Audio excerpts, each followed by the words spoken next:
with your good credit. Get it all before Thanksgiving with free shipping as soon as next day. Only at the Living Spaces Black Friday event. Living Spaces. Come visit the all-new Wekopa Casino Resort, formerly Fort McDowell Casino. Whether you're visiting for slots, table games, the Valley's favorite bingo hall, golf, or food, our new smoke-free casino resort is the place to be. Enjoy a fine dining experience like no other at Ember, or go for the lively crowd at WKP Sportsbook and Bar. Wekopa offers 2 top 10 golf courses in the state, and the resort with heated pools and cabanas is the perfect place to relax. Come experience Wekopa Casino Resort today. At Wekopa, we have the best of it all.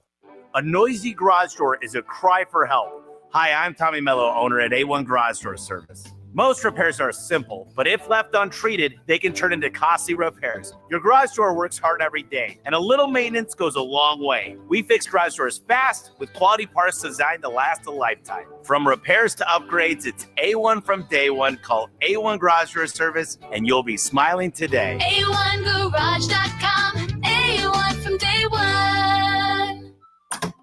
Hello, everybody. Gary, why are you wearing a... Hold on, Ron. Every time Gary walks in here wearing some goofy costume, you always say, Gary, why are you wearing that? Yeah, but... And then it turns into some long-winded story about Alaskifications. Yeah, but... Then Gary says something ridiculous. Yeah, but... And you agree that an Alaskification before winter is the best way to prepare for cold weather. Yeah, but... And how Alaskan AC guarantees no breakdowns. Yeah, but... And... all it does is encourage Gary to walk around wearing a stupid-looking ski mask that no person in his right mind would get caught dead wearing. Yeah, but he's wearing my ski mask. Keeping my head protected, just like the Alaskification protects your heater. My ski mask isn't stupid-looking. Look who's wearing it. I choose to ignore that remark. Because you know another one is coming. Take off that stupid ski mask. See? And that's why you should schedule your Alaskification today. What did we accomplish here? I'm not sure, but today is a good day to Alaskify. Schedule now at alaskanac.com. AM 1060 KDUS Tempe Phoenix and KSLX HD2 Scottsdale Phoenix.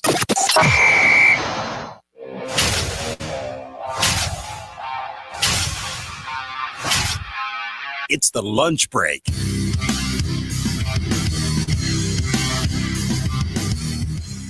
That's right. The Thursday edition of the lunch break right here on KDUS AM 1060. Chris Schubert with you, back. Shout out to producer Evan, who's on the other side of the glass today, ready to take your phone calls, 480-864-1060. For doing a fantastic job filling in for me. You probably can still hear it a little bit. I sound worse than I actually feel, so appreciate producer Evan filling in for me yesterday so that I could rest up and be back here for the remainder of the week. We got a jam-packed show for you here today. The Suns in action later on tonight. A lot more on the Cardinals, the Diamondbacks. We'll talk a little baseball today as the offseason right around the corner, the GM meetings, the winter meetings. Before you know it, we will be here, and there will be a lot of dollars being thrown around the sport of baseball. But we start today's program giving some praise because it's only a couple days into the second half of the season for the Arizona Cardinals, but head coach Jonathan Gannon, he's sporting a perfect record. Time for our top story of the day.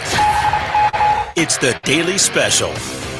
During the bye week, we set the bar for what we cared about in the second half of the Cardinals season. And I said, this is all about Jonathan Gannon now. The playoffs were off the table until results, morale improved. This was about, do I think they have the right head coach to move forward with? Do we all think that they have the right power structure in place to pick another quarterback and to give this another shot in year 4? That was the bar that we set for this franchise in the second half. Well, I think just a couple of days in, 4 days in to the second half of the season, Jonathan Gannon, the head coach of the Arizona Cardinals, has passed 2 early tests. First, you came out and you played really great football on Monday night against the Dallas Cowboys. And above everything else that we're going to talk about, revolving the Arizona Cardinals and Jonathan Gannon's future and who's going to play quarterback, results are the name of the game. Results, winning, cures all. Winning puts to bed concerns that you have about this GM and this head coach picking the next quarterback. Winning alleviates concerns about you being on the fence about this coach and this GM. Winning allows you to dream again of a second half run for this team to get into the postseason. Winning hits the pause button on a lot of these big picture conversations. So winning comes first. You did that on Monday night. And you did that in a way that inspired a lot of confidence because your offense actually looked like it's supposed to look now for the third consecutive week. Your defense stepped up in a big way. Your big free agent acquisition in Josh Sweat played a major role. Your first round draft selection, who hadn't played all season long due to injury, immediately made an impact. Good signs for the general manager. The big swing, your first big swing in free agency, playing a major role. One of your first round draft selections, kind of a mixed bag, Monty's draft resume. Walter Nolan looks like a stud. Those players playing central roles in the Cardinals winning on Monday is a huge test passed by Jonathan Gannon, by Monty Ossenfort. Again, looking at this second half through the lens of evaluating whether or not these guys should be here next season. That's at least what I'm doing through these remaining 9 games on the calendar. What I'm doing between now and the end of the regular season. I'm answering one question and one question only. Should these guys get a year 4? That's what every single decision, every single game, every single result, I'm filtering it through that lens. Monday, a good first test. Then there was the drama of the last couple of days, which started after the game on Monday, where Jonathan Gannon seemed committed to the idea of Kyler Murray returning to his role as the starting quarterback, saying that nothing has changed in that regard, even though Jacoby Brissett and the offense has looked miles better over the last 3 weeks. What did we say here on Tuesday before I was out yesterday? I'm not going to hold Jonathan Gannon to that. Let's see what happens when he meets with the media on Tuesday. And sure enough, what happened Tuesday afternoon after we got off the air? A decision was made. They are going to Jacoby Brissett for this weekend against Seattle. And not only that, as time passed, we learned that Jacoby Brissett is going to be the starter for the remainder of the season. Kyler Murray was placed on injured reserves, going to miss at least the next 4 weeks with this foot injury. And allow me to tell you exactly what is going on here. Kyler Murray was not placed on IR because of his foot injury. It may be part of the reason why he was placed on injured reserve. It may not be fully 100%. But remember, all you have to do is take the Cardinals at face value with their words. Jonathan Gannon told you that things were trending in the right direction. Jonathan Gannon told you that there could be a role for Kyler Murray on Monday.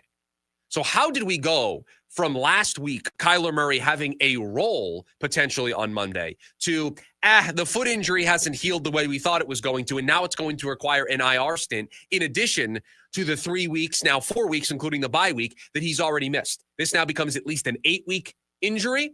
Let's tell you what actually happened here. The Arizona Cardinals understood that in order to keep the locker room happy, in order to save their season, in order to potentially put the playoffs back on the table, for Jonathan Gannon to keep his job, for Monty Ossenfort to be given a chance to get another quarterback in here, they needed to turn to Jacoby Brissett because they needed to get results. Goes back to what we said a couple of minutes ago about results being the one thing that matters above all.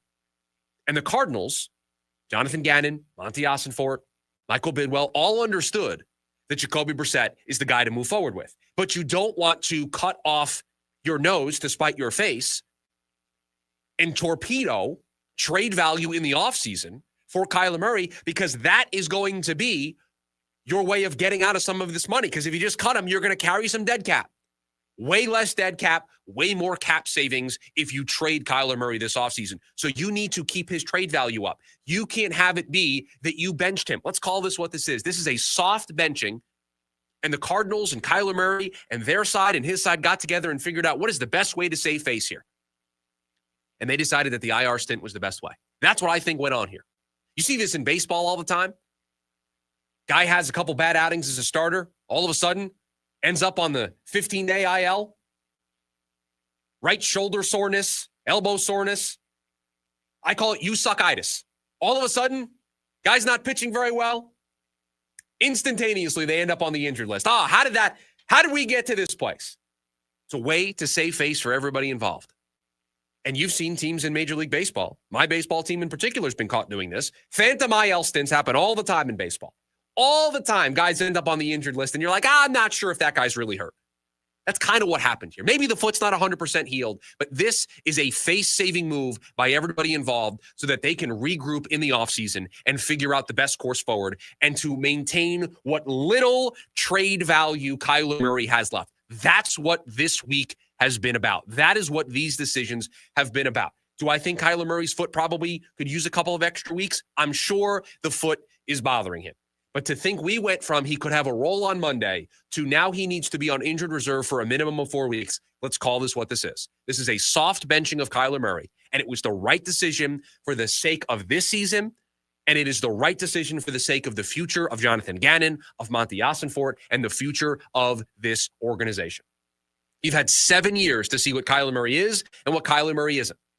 And Jonathan Gannon made the tough but right decision this week to go with the guy who gives his team the better chance to win. That's why I'm calling this a perfect start to the second half, because that is a tough decision to make. It is not easy to sit down a quarterback that is owed $160 million in cash over the next 4 years. It is difficult to knowingly put yourself in a bit of a tough position in the offseason to move that guy. You've benched him. There's no coming back from that.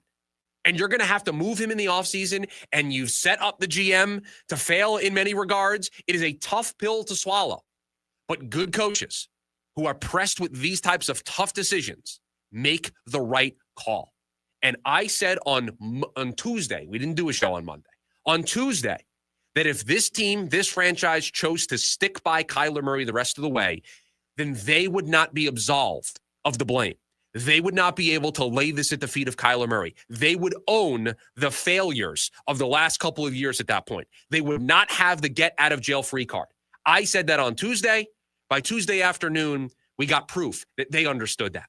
They understood that they would not have the get out of jail free card and that they needed to make this decision at the risk of losing the locker room. But hear me when I say this. It is not an easy decision to make. And we're going to be fair here in the second half with Jonathan Gannon and evaluating this. I think he is 2 for 2 to start the second half. A win on Monday and then making the right decision. I don't know if it's going to lead to wins. I don't know if it's going to lead to a surprise run here in the second half. But that doesn't mean it wasn't the right decision. It was. It was almost the only decision for Jonathan Gannon to save face in a way, right? And understand that this season isn't over. And while many think it is, and I understand that it's an uphill climb to make the playoffs, you as a coaching staff, you as the general manager in Monty Ossenfort have to put the best roster out there with a chance to win games, because guess what? This was supposed to be the season you took that step forward. And it hasn't been to this point. And partially, not 100%, but a large part of that lies at the feet of Kyler Murray. You have to, as a coaching staff and as an organization, always put the best roster on the field. And it became so obvious with each passing week how much better the offense looked. I mean, nearly a touchdown plus, more points per game, the yards per game, the red zone efficiency, the numbers for Marvin Harrison Jr., the numbers for Trey McBride. I mean, it didn't matter what metric you looked at offensively. It was night and day the difference. And so you can't look your team, your fan base, your bosses in the face and say, no, we're sticking by Kyler Murray. It would fall flat on its face. And so that's part of it. But the other part of it too, and I think this is the reality of the situation, Jonathan Gannon was under immense pressure to get results, because I think if he stuck by Kyler Murray and this season spiraled, I don't think he's here next year.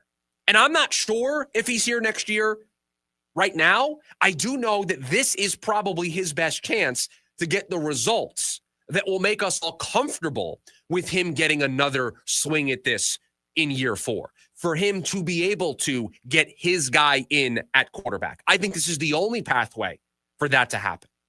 The only pathway. It is. It's the only pathway for him to get to year 4. You couldn't continue to run Kyler Murray out there and lose these games the same way. And yes, they lost the fourth quarter on Monday night, but it was the first time that we saw them with any ability to close out a football game. I don't know how much of that is on Brissett, but the ability to run the football late in the game is the first time they've had that all year long. Eric, over on the KDUS AM 1060 YouTube live stream, we invite you to head over there if you want to watch the program. You can do so over on our YouTube channel. Says, say Brissett goes down, wouldn't it be better to have Kyler as the backup rather than Slovis? Just a weird situation, but glad Brissett is the guy over Kyler Murray. And I hear you, Eric, when you say that. But here is what the Cardinals need to avoid.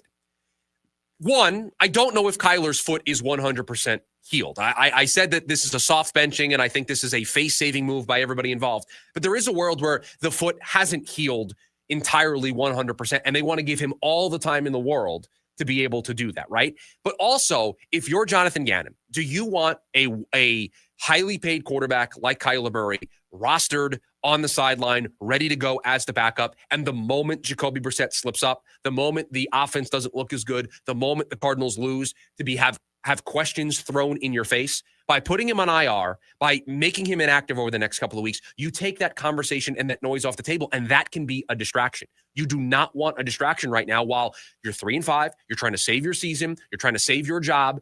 It's an unnecessary distraction that the Cardinals don't need. And that's why you can't have him be the backup. That's why you can't have him one play away from getting into the game, because if that does happen and you have a full-blown quarterback controversy on your hand, I don't know if they would be able to navigate that correctly. So I think it's a combination of you don't want the distraction, you don't want the controversy, but also you want to give Kyler all the space in the world to heal from this foot injury. And so you place him on IR, and now for at least the next 4 weeks, this isn't even a topic of conversation.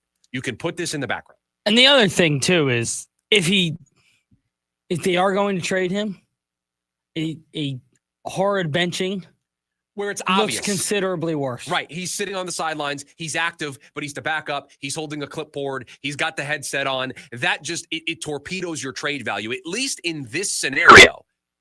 Other organizations might convince themselves of, oh, he never got a fair shake in Arizona. He was hurt. They went away from him. Somebody could convince themselves that there is value in Kyler Murray, that there is value in getting him into their system with their coaching staff, with their support system, with their playmakers. This allows you to, again, save whatever little value there is left. If it's a hard benching where he's not hurt, he's active, he's the backup, you hurt yourself. And I think that's what the Cardinals were trying to avoid.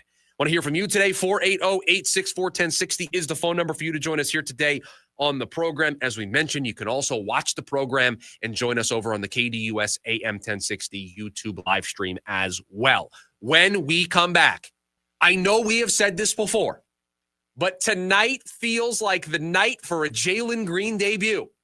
We'll talk about it next. That's the lunch break. KDUS AM 1060. On your ride home from work, join in on the Sports Zoo with Dave Rooster Bierstein. If we owned our own football team called the Angry Roosters and we kept signing people to contracts and they weren't honoring their contracts and kept demanding raises, at what point do we throw our hands up and just say no to everybody? We signed you to a contract, play out your contract, and that's it. You earn a better contract on your next one, we'll pay you for that. Live weekdays from 5 to 6 p.m. here on KDUS AM 1060 and on the KDUS 1060 app. For so many families across the valley, a trip to the grocery store can be stressful thanks to the rising cost of food. And with the government shutdown, many of these families that rely on the Supplemental Nutrition Assistance Program, or SNAP, are suffering from it. Thankfully, St. Mary's Food Bank, the world's first food bank, is right here in Arizona, and they're here to help, but they need your help too. Visit KDUS1060.com for a list of ways you can help our neighbors in need, from volunteering to donations to helping you and your family get the food you need to get through this, because together we can make a difference. It's frustrating when people intervene on you, but they have problems of their own. It's like when someone sends you a text, but the text comes from their email address. I hate this. Your name at iCloud, they FaceTime you from their email address? Are you calling on a child's iPad? Emmy-winning comedian John Mulaney announces his new tour, Mr. Whatever. Celebrity Theater, Friday, March 6th. Tickets on sale now at etix.com. Sometimes a girl in my class doesn't bring anything to eat for lunch. The truth is, in America, 1 in 5 kids worry about their next meal. I want everybody to have yummy food. So do we. That's why Fry's donates surplus fresh food from our shelves to your local food bank. We've provided over 3.5 billion meals through our Zero Hunger, Zero Waste plan. Visit friesfood.com to see how you can help fight hunger and waste in our community. Because nobody should have an empty tummy. Come visit the all-new Wecopa Casino Resort, formerly Fort McDowell Casino. Whether you're visiting for slots, table games, the Valley's favorite bingo hall, golf, or food, our new smoke-free casino resort is the place to be. Enjoy a fine dining experience like no other at Ember, or go for the lively crowd at WKP Sportsbook and Bar. Wecopa offers 2 top 10 golf courses in the state, and the resort with heated pools and cabanas is the perfect place to relax. Come experience Wecopa Casino Resort today. At Wecopa, we have the best of it all. Jim Rome here with your Rome Report. You know, I love the Colts coming out of their cleats and taking that enormous swing for Sauce Gardner at the NFL trade deadline. Yes, they overpaid for him, and no, he's probably not the difference between them winning a Super Bowl or not, but he can still be elite despite a recent drop-off. And the league is wide open this year. There are no monsters who have separated from the pack, and a deal like this is the very definition of being all in. So I love it. As for the Jets, if you think you're garbage with Sauce and Quentin Williams, and you think you got tremendous value for them, and you want to tear it down, and you want to punt on this season, that's your prerogative. Go ahead and do it. Just don't treat me like I'm an idiot and tell me it's not a teardown and that you haven't given up on this season when that's exactly what it is and exactly what you've done. Looking at you, Darren Mucci. I'm Jim Rome. Remember, you can follow me on Instagram at Jim Rome. You need parts? O'Reilly has parts. Get 1 free set of brake pads when you buy 2 brake rotors. Upgrade to Brake Best Select pads for just $10. Or upgrade to Brake Best Select Pro or Import Direct pads for just $20. Product availability. Just one part that makes O'Reilly stand apart. Restrictions apply. See store for details. O'Reilly Auto Parts. This is the story of the one. As a maintenance supervisor at a manufacturing facility, he knows keeping the line up and running is a top priority. That's why he chooses Grainger. Because when a drive belt gets damaged, Grainger makes it easy to find the exact specs for the replacement product he needs. And next day delivery helps ensure he'll have everything in place and running like clockwork. Call 1-800-GRAINGER, click Grainger.com, or just stop by. Grainger, for the ones who get it done. The Varsity Sports Show with Vince D'Alessio is your hub for everything high school and college sports. Join Vince and friends as they give you the full picture on student athletes and where they're heading. Live interviews with coaches across the valley. Asking some of the tough questions. Varsity recaps and in-depth interviews with tomorrow's sports stars. The Varsity Sports Show with Vince D'Alessio. Live every Saturday morning from 9 to 11 a.m. Here on KDUS AM 1060 and on the KDUS 1060 app.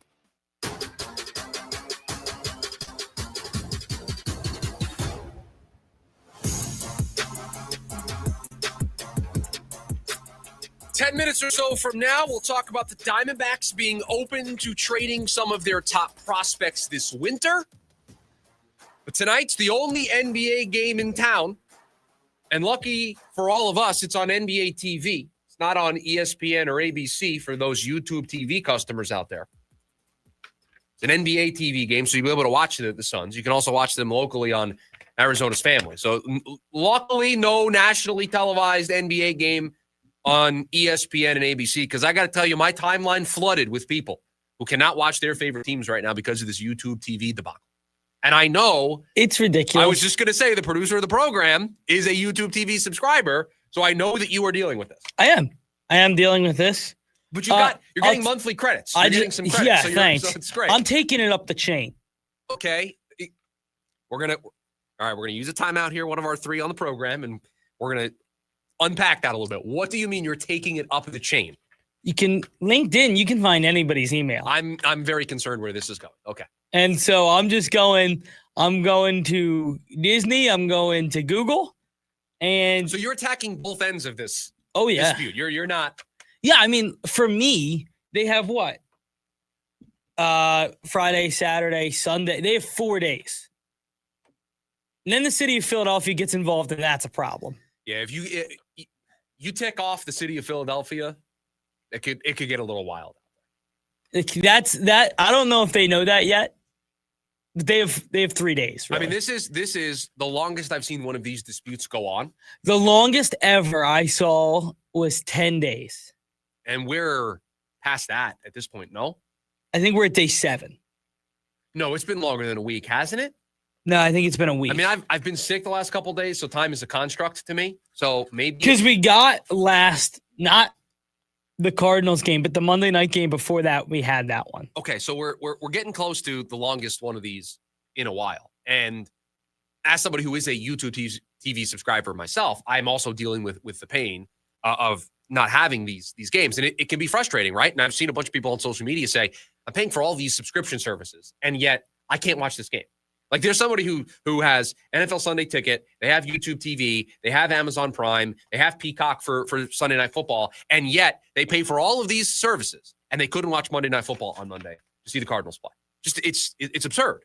Now, luckily, you don't have that problem tonight for the Suns because they're not on ESPN or ABC. It's a locally televised game, also going to be carried by NBA TV, and it's a pretty important one because it looks like we've gone from doubtful to questionable to probable for Jalen Green. And I know that this Suns season is going to be up and down, and I know that the Suns aren't going to be favored in a lot of games.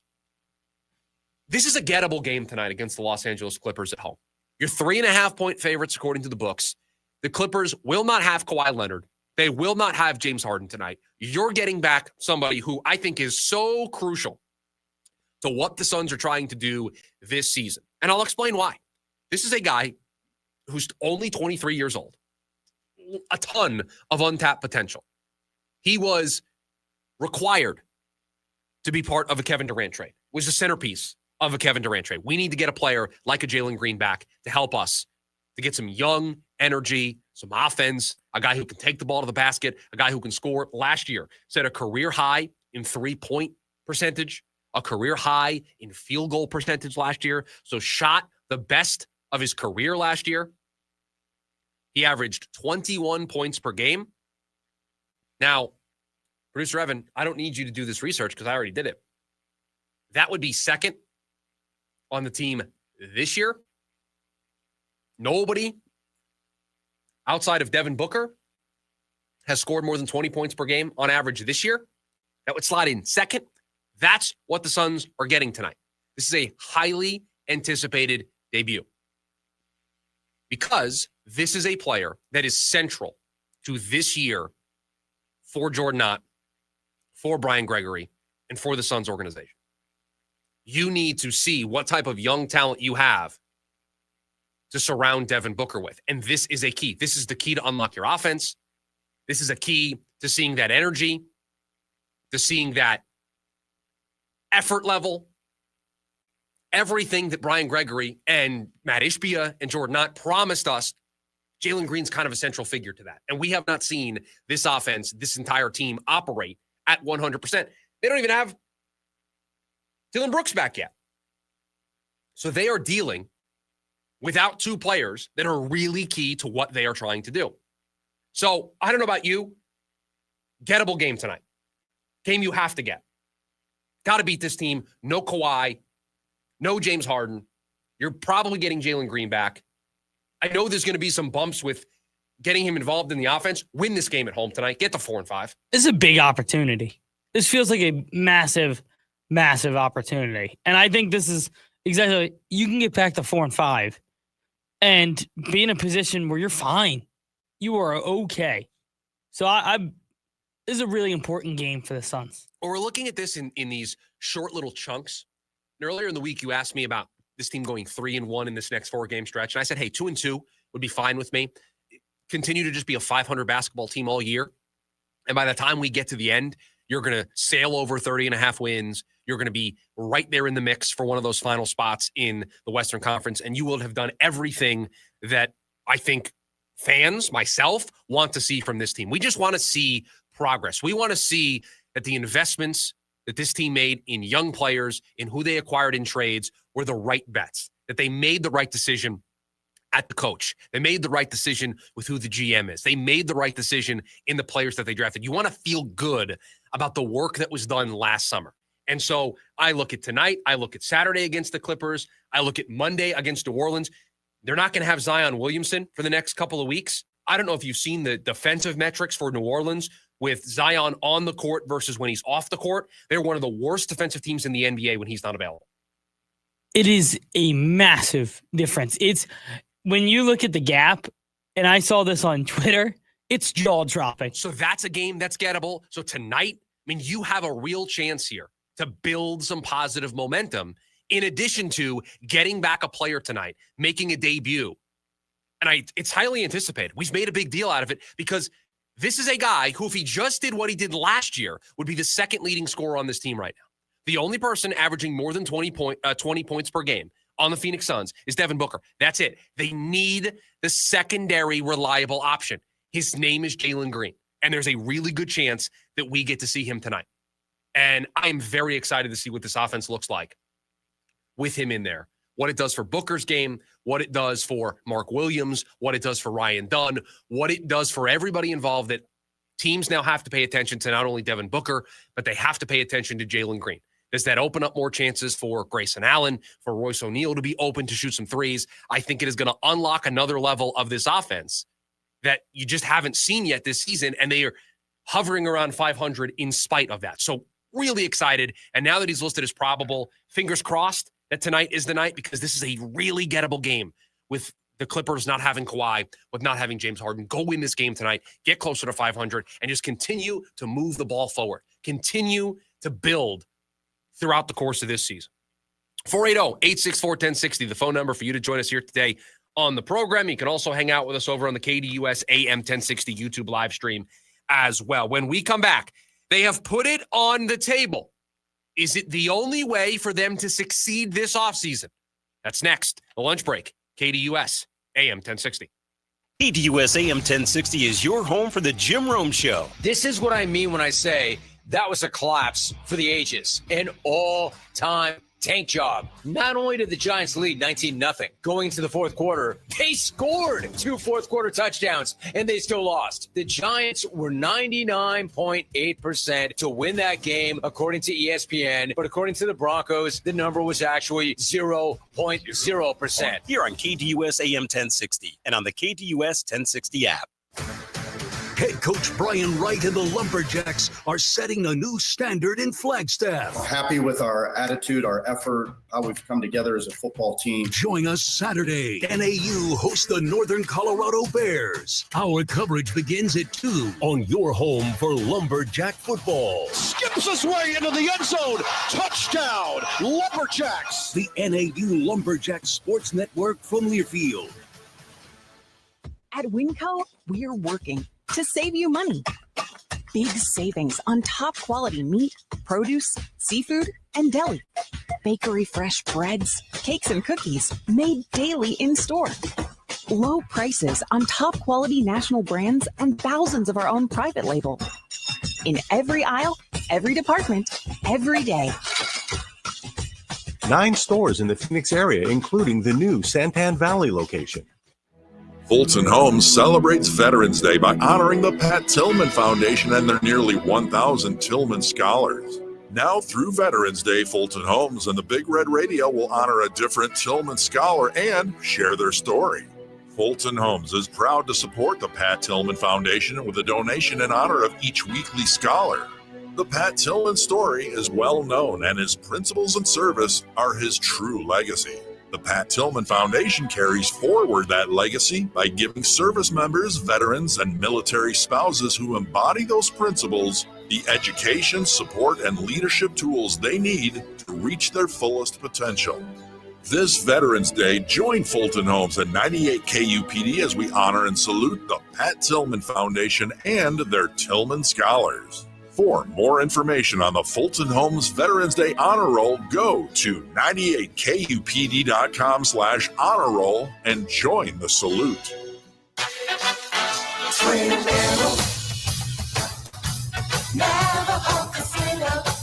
If you're a fan of any sport on the planet, college or pro, then we are right where you want to be. The place to come when you want to have too much fun. Real sports fans need a sports book powered by Hard Rock Bet. Follow the money line to Twin Arrows and too much fun. Twin Arrows. The best indoor tailgate party in Flagstaff with massive HD screens, cold drinks, game time food specials, and best service is at Arrow Sports Bar. After the game, get back in the game at craps, blackjack, and slots. Now that's too much fun. The place to come when you want to have too much fun. Gambling problem? Call 1-800-NEXT-STEP. Twin Arrows. Join in on the Sports Zoo with Dave Rooster Beerstein. Oklahoma City taking out everybody on their way to the championship. One of the youngest, I think they average 26 years old, Yeah. Rich. As long as they have the Derek Jeter, Michael Jordan gene, or at least one person on that team, hopefully it's Shea Gilgeous-Alexander, they have a chance. And listen, it's human nature to be the best and think, I'll be the best again. And then you fall short. I'm going to say Oklahoma City will not go back-to-back. Live weekdays from 5 to 6 p.m. here on KDUS AM 1060 and on the KDUS 1060 app.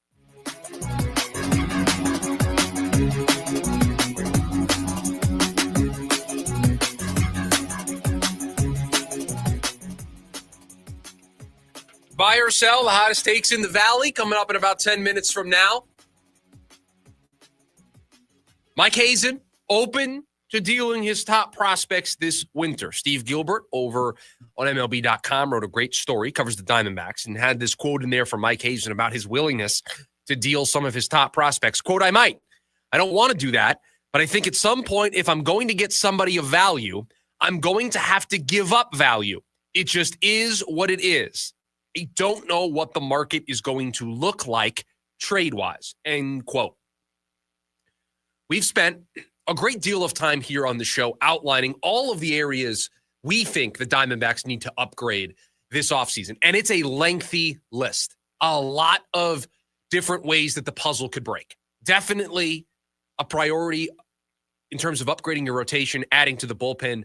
I read a story in The Athletic earlier this week that outlined the one area of upgrade for all 30 baseball teams for the Diamondbacks. It was their pitching staff. It was their starting rotation. It was the bullpen. And everybody knows that that's where most of the focus is going to go. But let's not lose sight of where they need to improve offensively. Need to add an outfielder. Need to figure out what they're doing at first base. Need to figure out who's playing third, where Blaze Alexander fits in, where and if Jordan Lawler fits in. Just a lot of different pieces to the puzzle that need to get put together. So while maybe not spending a ton of money, Diamondbacks going to be very active, a lot of different moving parts this offseason for this team. Is moving prospects, specifically the top end of the system, the only way that the Diamondbacks can achieve all of their goals because of the limitations that we think they're going to have budget-wise? And they've said as much. They've told you the payroll is not going to be as much as it was last year. It's not going to be as much as it was the year before. They are going to have some tight purse strings this offseason. Doesn't mean they can't improve. Doesn't mean that they can't get better. And I do want to make that very clear. Just because they've gotten out in front here and have told you they're not going to spend where they spent last year. Opening day payroll was $195 million. That doesn't include how much it costs to have the 40-man roster and the benefits and everything that goes into the luxury tax calculations. But the payroll of the players that were on the 26-man roster on opening day, $195 million. They've told you to not expect that. Just because they have said that doesn't mean I'm not going to hold them accountable to improving this baseball team. A lot of different ways to improve a baseball team. Doesn't have to be financial. You can improve your team by making trades, by making shrewd signings, for finding good value. I keep going back to this example because I think it is the type of move that the Diamondbacks are going to have to do across the board. Devin Williams is a name we have brought up here a number of times as a potential target for this team to add a closer-type player to their back end of their bullpen who's a veteran, who has experience closing games, and is somebody that's not going to cost you a ton of money. We think it's going to be a one-year prove-it-type deal. Those types of moves you can still make despite not spending $195 million. So we're going to hold them accountable. We are going to look at this through the lens of, did you improve your baseball team? And one of the ways they can do that is by trading some of their top prospects. They have one top 100 prospect, according to MLB Pipeline. It's Ryan Waldschmidt, who, by the way, I think is maybe the only untouchable prospect that the Diamondbacks have, because I think there's a world. I've talked to some people who have closely watched Ryan play, who scout and watch these prospects for a living and understand these farm systems and understand these rosters.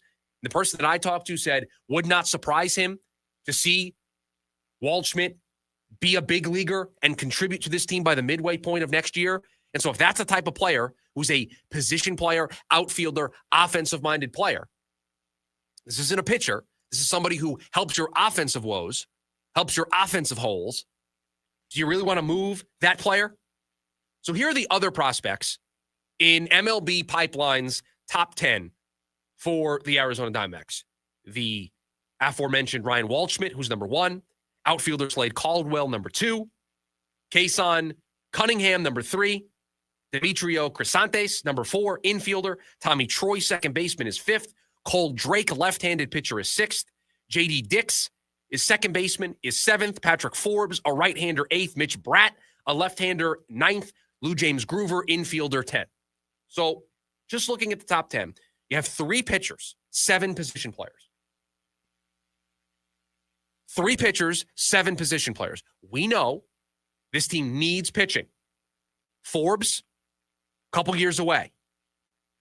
Mitch Bratt might be a couple years away. Cole Drake could be a solution, I think, in the second half of next year. But keep an eye on him. But I don't think you can count on him to start the year. You might be able to. Depends on how good of a spring he has.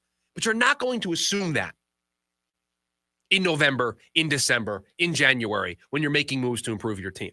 But I look at a glut of infielders. I look at Tommy Troy. I look at Crisantes. I look at Cunningham.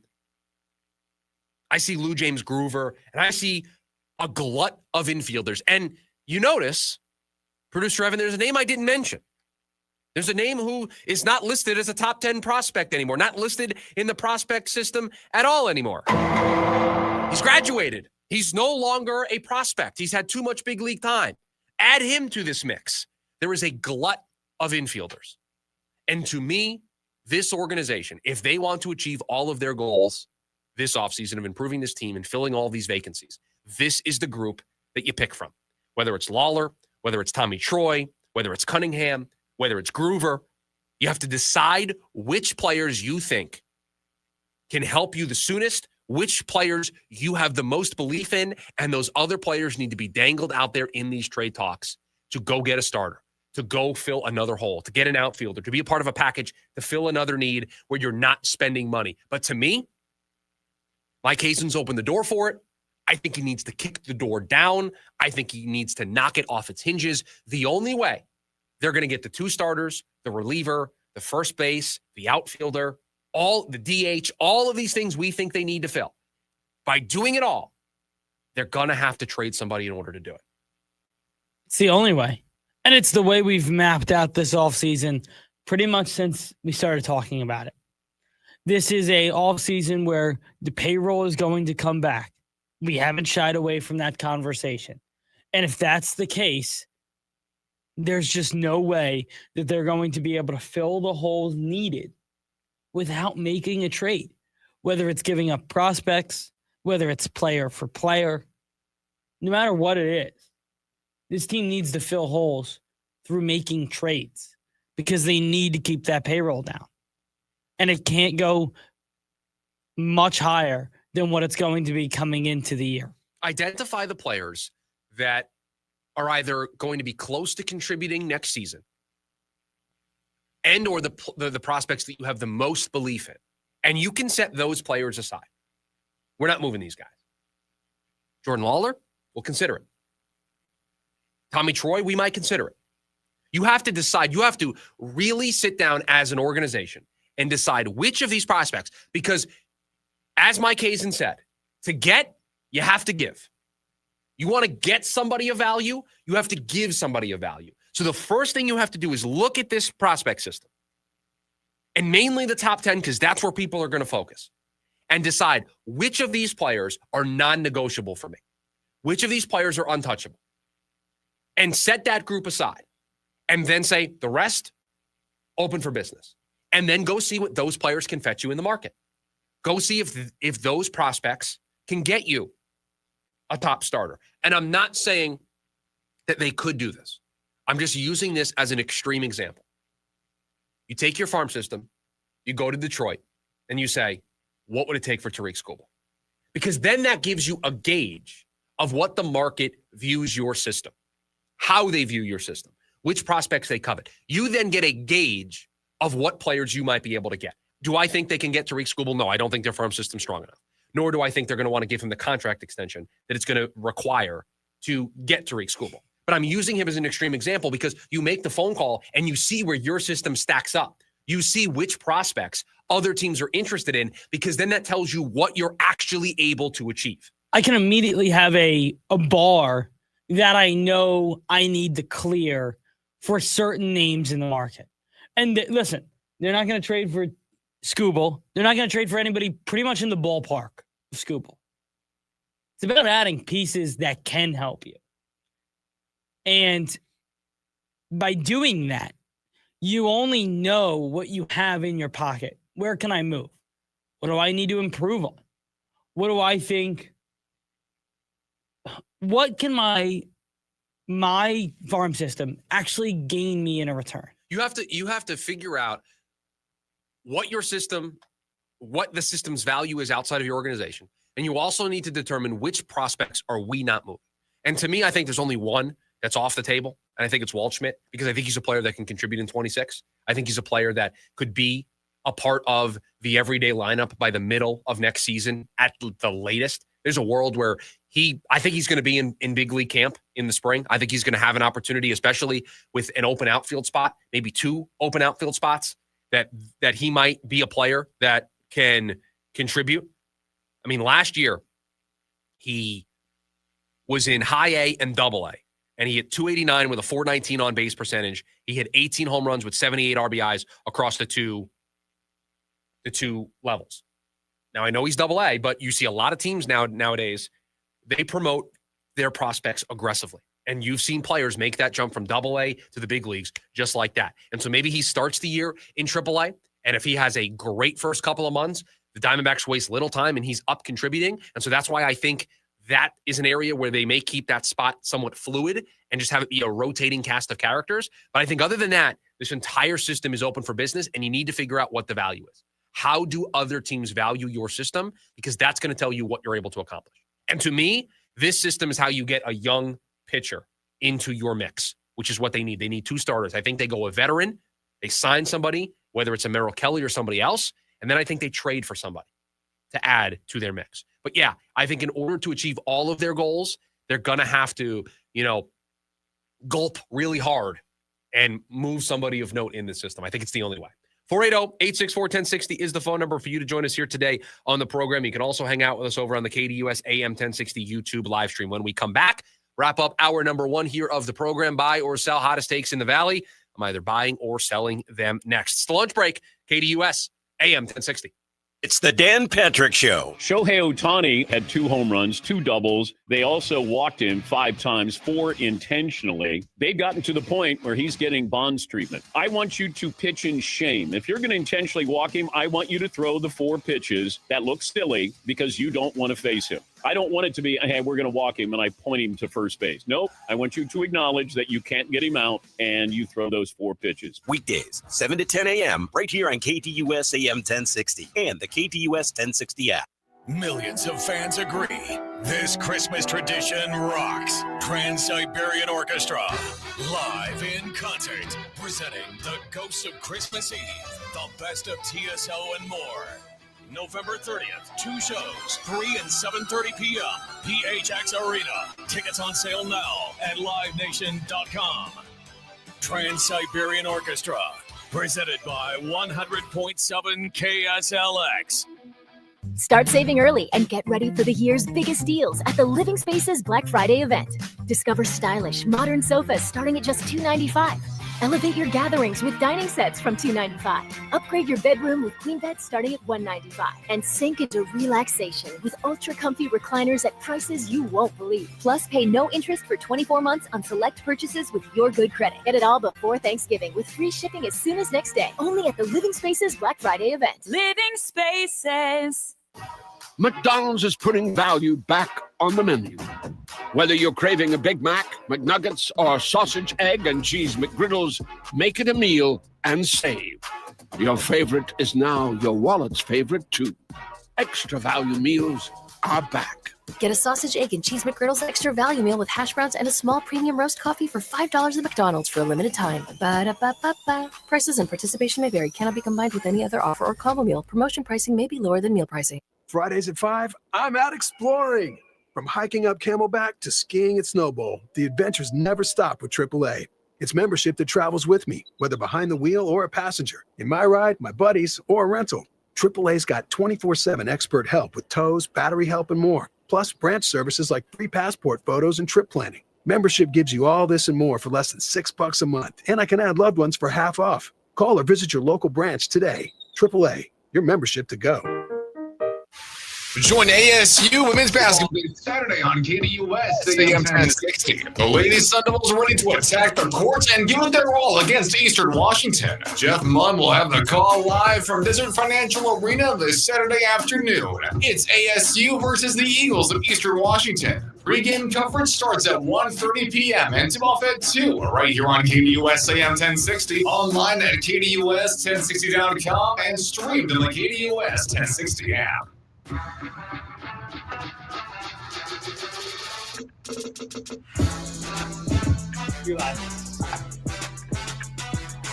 Back here on the lunch break, KDUS AM 1060. Thanks for hanging out with us today. Chris Schubert with you, producer Evan behind the glass. By the way, I was at the top. Great job filling in yesterday for me. Just last minute. I woke up, didn't feel great, and I said, you know what? Producer Evan, it's your turn. You get to run the show. You did a great job. You were by yourself. It's a tough island to be on. You have to push all the buttons. You have to talk into the microphone. It's a lot of moving parts. You were running a stream as well.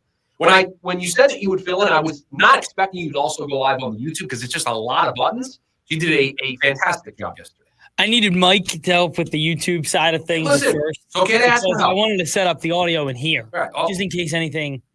Because typically the audio setup for the stream is next to you. Correct. Now it's next to me. I will say very nice not having to also worry about that in addition to the show. So now I can see. I'm driving. You got a lot of buttons back there. And speaking of driving the car, you're also going to drive the car here for a little buy or sell to close up the hour. You didn't do this yesterday, right? I didn't. No, I was going to make a joke out of it. You can't buy or sell your own takes. I was gonna throw him to the YouTube chat. I thought about doing that for a second. Didn't do it though. So we're back. We're back. Buy or sell.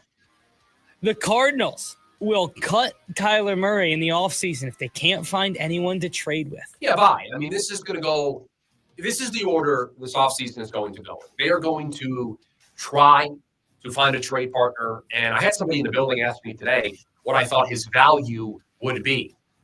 And I do think there is a team out there whose offensive-minded head coach or offensive coordinator can convince themselves that they can structure an offense around Kyler Murray. And I know that there are some that don't want to hear this. I think Kyler Murray can be a successful quarterback someplace else. I think what a team needs to do is they need to completely reimagine their offense. And I'm not comparing the two, but what Baltimore did with Lamar Jackson, think about the transition that offense underwent after Joe Flacco was their starter, won a Super Bowl with him, and they turned things over to Lamar Jackson. Those two offenses are night and day difference. They are night and day from one another. That's what you need to do with Kyler Murray. You need to reinvent your offense. I think there's going to be an offensive coordinator out there that believes they can do that. If Kenny Pickett can go for a day 3 pick, somebody is going to trade an asset for Kyler Murray. Yeah, I imagine they could get a third with it from a team that really thinks they could turn Kyler Murray into something. So that's what will happen first. If they can't get that, they will then cut him and they save a couple $1 million against the cap. They'll have some dead money next year, and then they'll really be free of it in 27. The D-backs will trade one of Jordan Lawler or Blaze Alexander in the offseason. I don't think they trade Blaze Alexander, so this is really a question of whether or not they move Jordan Love. Man, I just don't know how the organization still feels about Jordan Love. You know, I just don't know. He played well, better.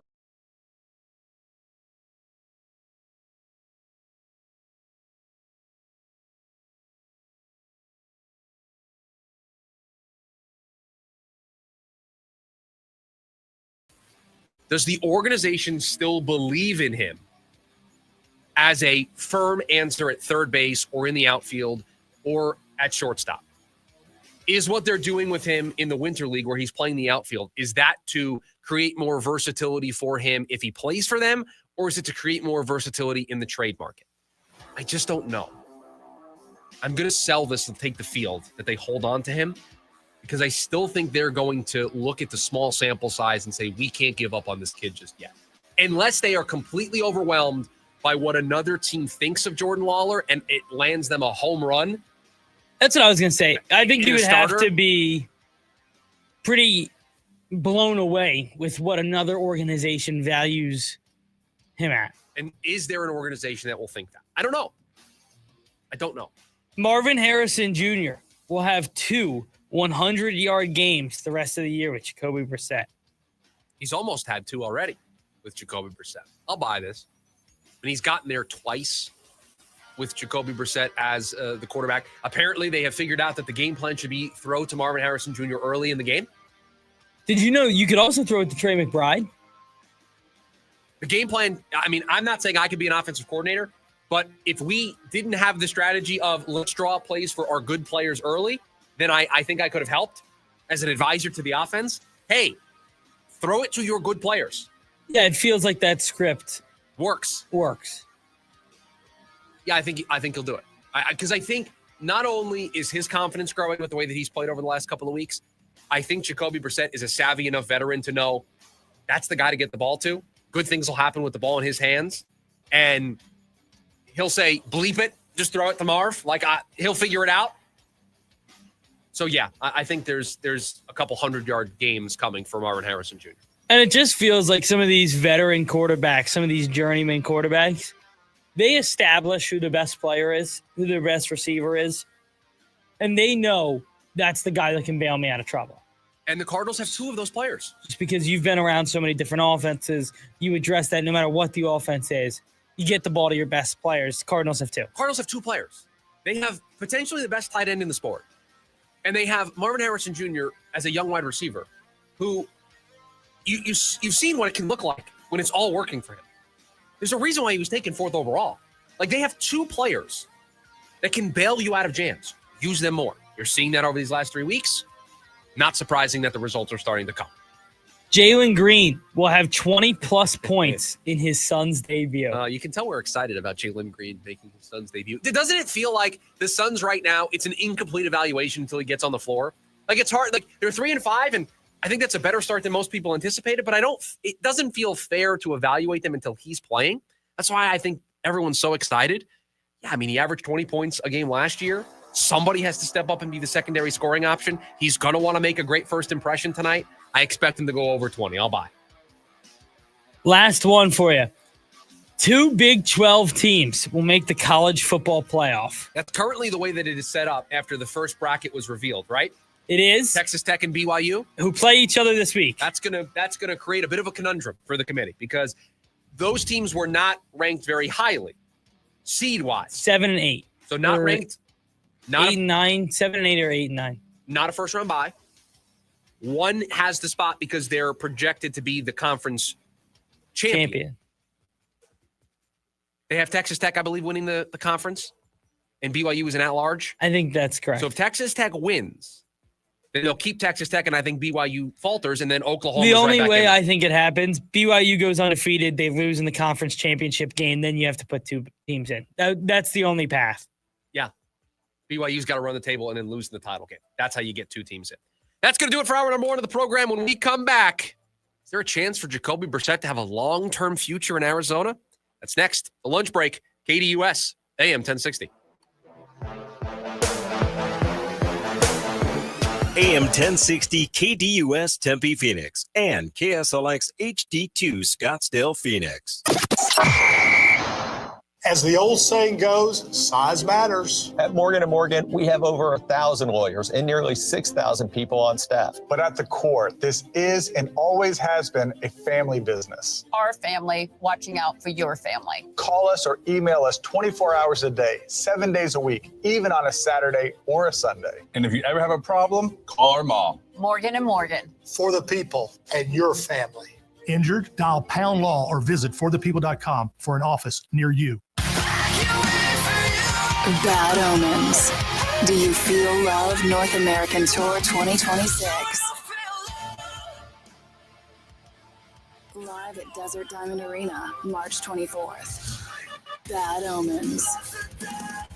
With special guests, Beartooth and President. Get tickets now at livenation.com.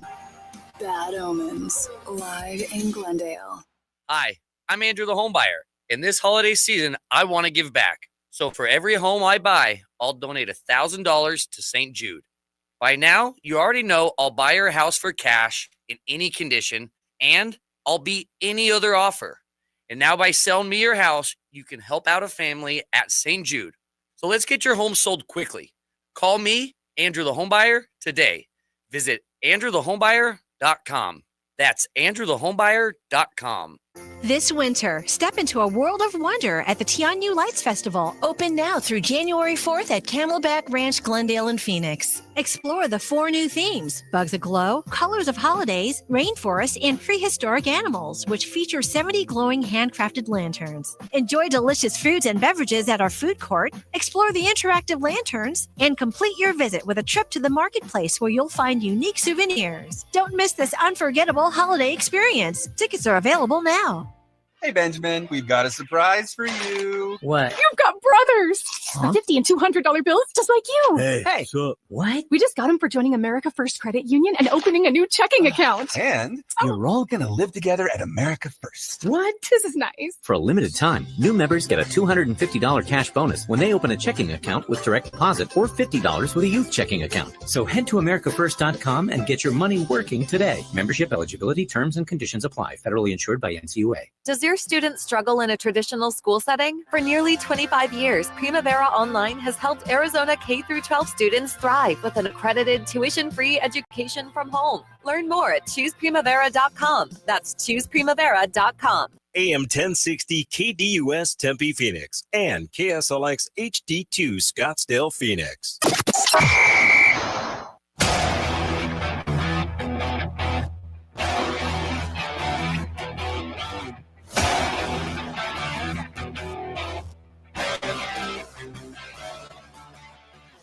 Welcome into hour number 2 of the lunch break. Thanks for hanging out with us here on a Thursday. Chris Schubert with you. Producer Evans on the other side of the glass. You can join the program, 480-864-1060.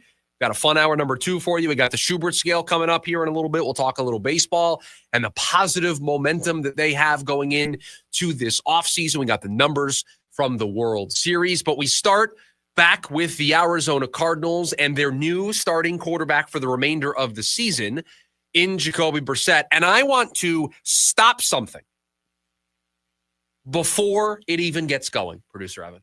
I want to put up the stop sign and make sure that a train doesn't leave the station. Jacoby Brissett is not a long-term answer at the quarterback position for the Arizona Cardinals. Do not convince yourself that Jacoby Brissett over these final weeks of the season is going to do anything to be a long-term answer for this franchise. Understand what Jacoby Brissett was signed here to be. He was signed to a 2-year contract, 2-year deal. And we're seeing why it was 2 years in particular. He was brought in to raise the floor of the backup quarterback. So if Kyler did get hurt, they would be able to survive and have a chance without him. They brought in Jacoby Brissett because he's a veteran who has started a lot of games, that if they needed to turn to him just like they are right now, they had somebody that they trusted. And that second year was put onto this deal for exactly the scenario that we are in right now, so that they walk into this offseason having their bridge quarterback. You know, the quarterback that is a lame duck that signed to a one-year deal that starts the first couple games of the season after a team acquires a young quarterback in the draft, whether it's a first-round selection or they take somebody on day 2. And that veteran is the starter, but it's in air quotes the entire time. And they start the first couple games of the season. Maybe they start the first month. And once things get to a breaking point, it transitions to that rookie. It transitions to that first-round quarterback. It transitions to that guy that was taken on day 2, right? New Orleans did this. Spencer Rattler was a bridge quarterback. We all knew what that was going to be. Russell Wilson was a bridge quarterback in New York. Andy Dalton has been a bridge quarterback in multiple stops since leaving Cincinnati. He wasn't in Chicago. He wasn't in Carolina. That's what Jacoby Brissett is for this team. He is the option for the rest of this year so that jobs can be saved. But he is here so that he can be that bridge quarterback and start those first couple of weeks of next season. And in fact, producer Evan checked me on this. Jacoby Brissett was a bridge quarterback in New England when they drafted Jake May, correct? He started the first couple of weeks there in New England, and then they handed things off to Drake May a couple years ago. I believe that is correct, and I will double check that. This is May's. It's not Drake May. It's Mac Jones who this was for. I'm mixing up my timelines. No, it was last year. It was last year. Yeah, so he started 5 games. He started the first 5 games of the year. He went 1-4. Sometimes then they turned to May. You should trust your first read. My first read was that it was for Drake May, and I went with it, and then I doubted myself. So Jacoby Brissett has been in this role before. So sorry, Peter Schrager. You can go on Pat McAfee and say that you were there on Monday, and man, this is a lot of buzz, a lot of excitement around Jacoby Brissett. Here's the quote from Peter Schrager on Tuesday. Quote, I was there Monday walking on the field before the game. Everybody in AZ was talking about how good Brissett was. The juice around Jacoby was so real that I came away thinking that there might be a future with Jacoby Brissett, end quote. Sorry, Peter, not happening. You have an organization that's talking up their guy because they do believe he gives them the best chance to win right now. Evan, how many teams has Jacoby Brissett been on? What team number is this for him? I believe this is 5. Okay, he wasn't an answer anywhere else. He wasn't an answer in New England. He wasn't an answer in Cleveland. He wasn't an answer in Miami. He is not an answer here. Those are the 4 teams I can immediately think of. I can't think of a 5th team. I will double check. New England, Cleveland, Miami, and now Arizona. Indianapolis. So the Colts. And Washington. Washington, 6. This is his 6th team.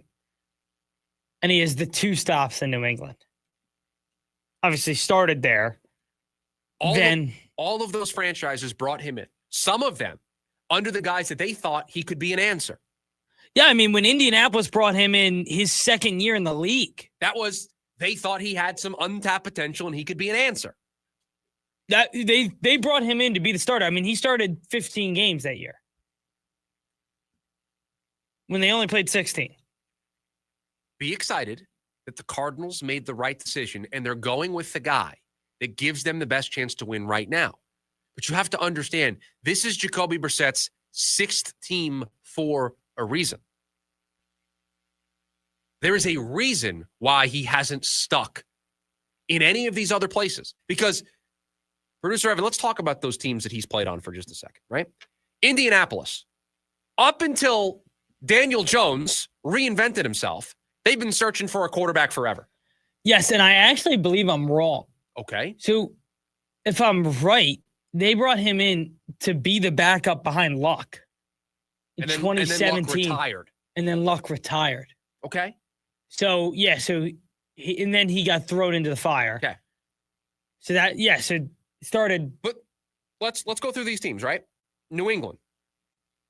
Up until finding Drake May last year, searching for an answer at quarterback. Certainly. Miami, still searching for an answer at quarterback. Certainly. Cleveland, do we want to talk about that real quick?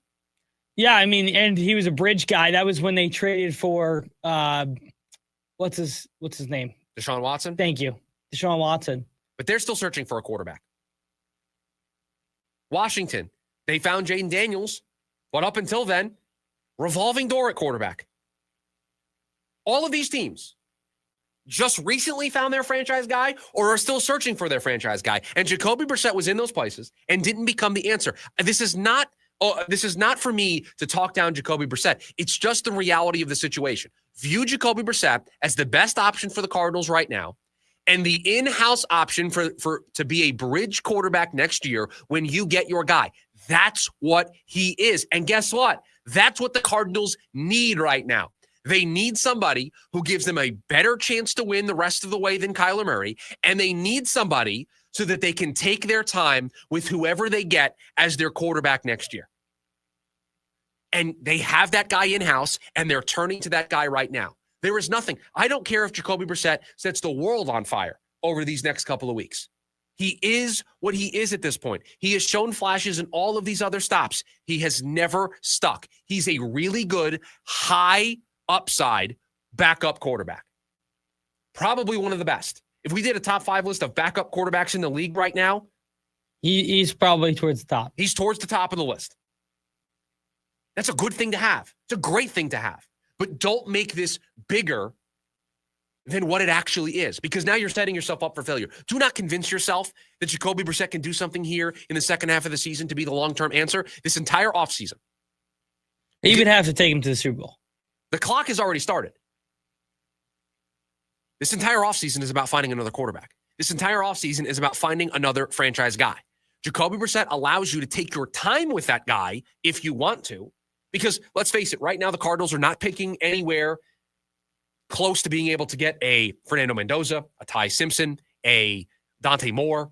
Let me ask you this question, because this is serious.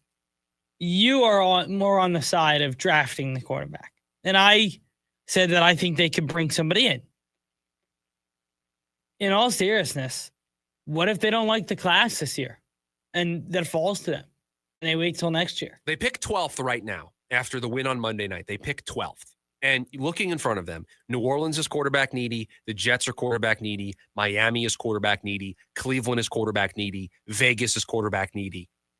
The Rams, who picked directly in front of them, could certainly draft a quarterback. They could consider getting the heir apparent. So you got a bunch of teams, and I think right now it's a 3-horse race for the top of the quarterback class. It's Fernando Mendoza of Indiana. It's Ty Simpson. It's Ty Simpson out of Alabama, and it's Dante Moore out of Oregon. Those are the 3 that everybody keeps circling back to. Those 3 guys aren't going to be there at 12. No. So you are either going to have to take QB4 or QB5 in this class and really love that guy, or you're taking a swing on day 2, and hence why it's nice to have somebody like Jacoby Brissett. Here's a wrinkle to all of this that I'm just thinking about now, and I don't know the answer. And to be honest with you, this may be more of an off-season conversation. What are the expectations going to be next year? You have a really talented roster. You're not in a spot where you need to tear it down. You're in a spot where you're trying to plug and play a quarterback and off to the races. Because can Jonathan Gannon afford a 4th year where he misses the postseason? Let's just say they run it back. They bring everybody back for next season. Can this regime afford to take a quarterback on day 2 and go 7-10, miss the playoffs for a 4th straight year, and be given a year 5? Probably not. I don't think so, right? They're going to be in this weird spot where, because of what the expectations were this year, I think those expectations are going to carry over to next year, and that makes it really hard. Maybe you're right. Maybe they will have to get super aggressive and try to trade for somebody. I just don't see, with this roster, the ability to wait out a young quarterback. Doesn't make sense. I mean, I look at New Orleans. That fan base will be patient. The Jets, that fan base has been patient for a really long time, but I think they'll be patient. Miami, I think they'll be patient. So they can take a quarterback and let that QB slip or sit and develop and allow time to pass. I don't know if Arizona can afford that. I mean, other than the 3 quarterbacks I just mentioned, Evan, is there anybody else that you think would make sense for the Cardinals? Other than the 3, other than Mendoza, Moore, Simpson? Not really. It's a weird quarterback class. And talking about, in all honesty, the names that could be available in free agency, via trade. Would you try it with Geno? I mean, I know the popular thing that people are going to throw out is the Kyler for Tua swap. Cousins? Anything left in the tank? I mean, what does that do for you? I mean, at that point, if you're going to trade for any of those guys, don't you just give Jacoby Brissett the year? Maybe. They're going to be in a really weird place. They have to win games, I think, in order for everybody to keep their job. But for every game they win, they move further and further away from being in a position to get a franchise quarterback in the draft. Let me ask you this. Let's say the wheels fall off in Carolina. They lose their next 7. Or lose their next 8. They go 5-12. Okay. Would you call? About Bryce Young? Yeah. No, I'm okay. I'm good. That sample size is large enough. Because if they falter, it's going to be because of his play. So I'm not going to want to. Yeah. I don't think they have the draft capital or the appetite to get super aggressive and trade for somebody. I mean, who's going to be available? Mac Jones? I'd bring in Mac. AR-15? I mean, Anthony Richardson's interesting, but I mean, can you afford to start him? Roll him out there as a starter? I don't know. You got to win games. We just said it at the top of the show. The results are what's going to keep everybody around here. You got to win games. So Jacoby Brissett is what he is. He's going to be a bridge. He's going to get you through the rest of this year. And if you're able to get somebody in the draft, he's going to be able to navigate through the first month and a half, however long you want him to be the starter. But the Cardinals are in a very weird spot because we all know this offseason is going to be about getting another quarterback, getting a franchise guy. Are they going to be in a position to do that? Do they get aggressive and trade up?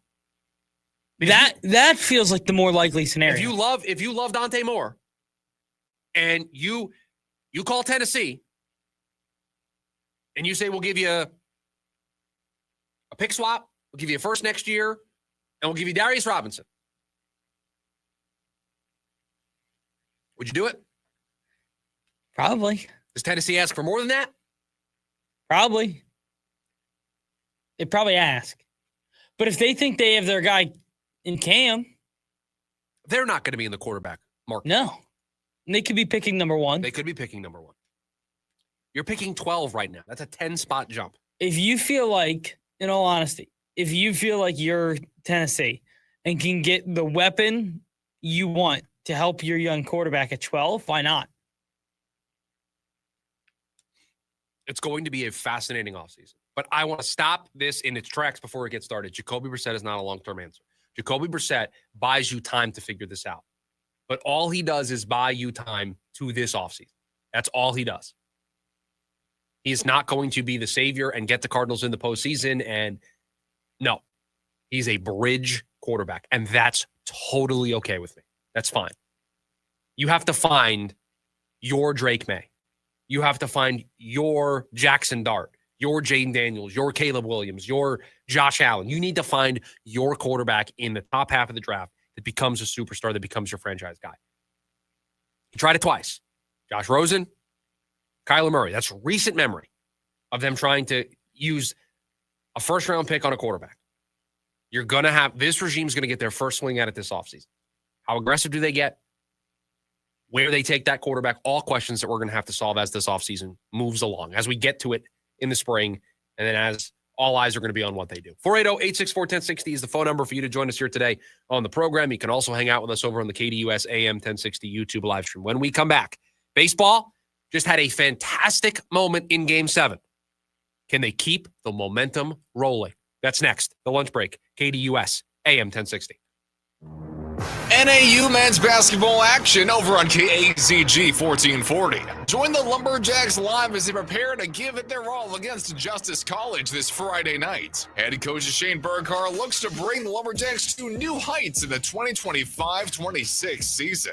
Join Mitch Stroman live on the call from Flagstaff. It's NAU versus Justice College this Friday. Pregame at 5:30 p.m. and tip-off at 6 over on KAZG 1440. Did you know that breast cancer accounts for almost 25% of all new cancer cases in women?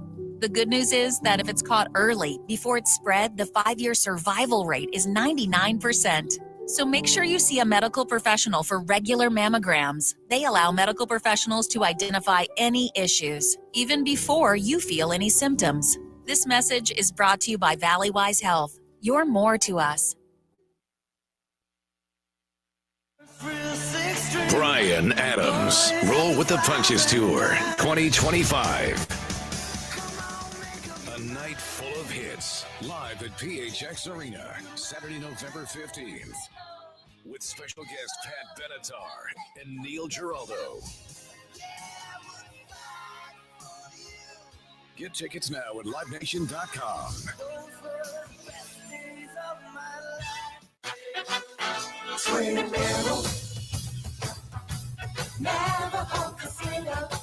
If you're a fan of any sport on the planet, college or pro, then we are right where you want to be. The place to come when you want to have too much fun. Real sports fans need a sports book powered by Hard Rock Bet. Follow the money line to Twin Arrows and too much fun. Twin Arrows.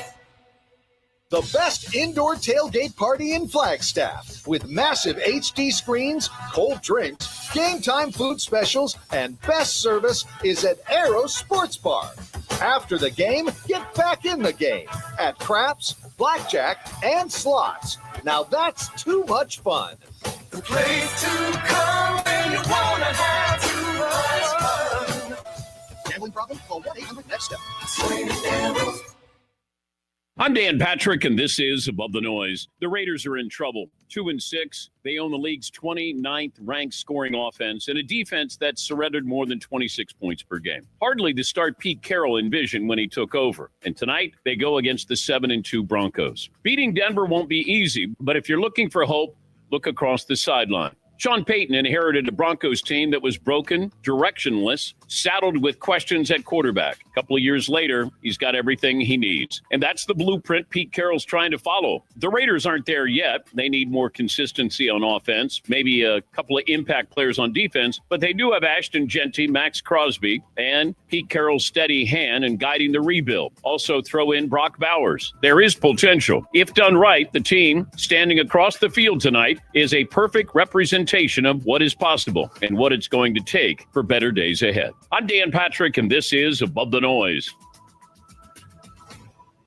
It's being called the Golden Bonanza Sweepstakes. Thanks to our friends at Mako, the DP Show, proud to be a part of this, giving listeners a chance to join us in San Francisco for Super Week. That's right, a trip for two, including round-trip coach airfare, 3 nights, hotel stay, ground transportation, and VIP access to see us do our show. If that's not enough, Mako also giving away 5 free paint jobs and 10 Mako and DP Show swag bags as runner-up prizes. It's really simple to enter. You go to danpatrick.com. The best news, you can enter daily for a chance to win. You can also receive a 25% off coupon to use at any Mako shop. Visit any Mako location now for a free estimate and redeem the coupon. Terms and conditions apply. Remember, go to danpatrick.com for official rules. No purchase necessary. Void in Alaska, Hawaii, and where prohibited. Open to contiguous U.S. D.C. residents 18 or over. Ends 11/23/25. James Out West, your desert destination for sports here in the Valley. And LSU said, yeah, we've had enough. They've had enough of the experience of Brian Kelly losing 3 out of the last 4, and 2 of which he lost to his coordinator. They were ex-coordinators of him. And the last 3 coaches they've had, they've all won national championship within 4 years. Coach O did it. Les Miles did it. Nick Saban did it. Brian Kelly did not. You out. Now the question is who they bring in. Back Coach O. Can't wait to see who that's going to be. No, I think he burned in bridges. Every other Monday night from 6 to 7 p.m. here on KDUS AM 1060.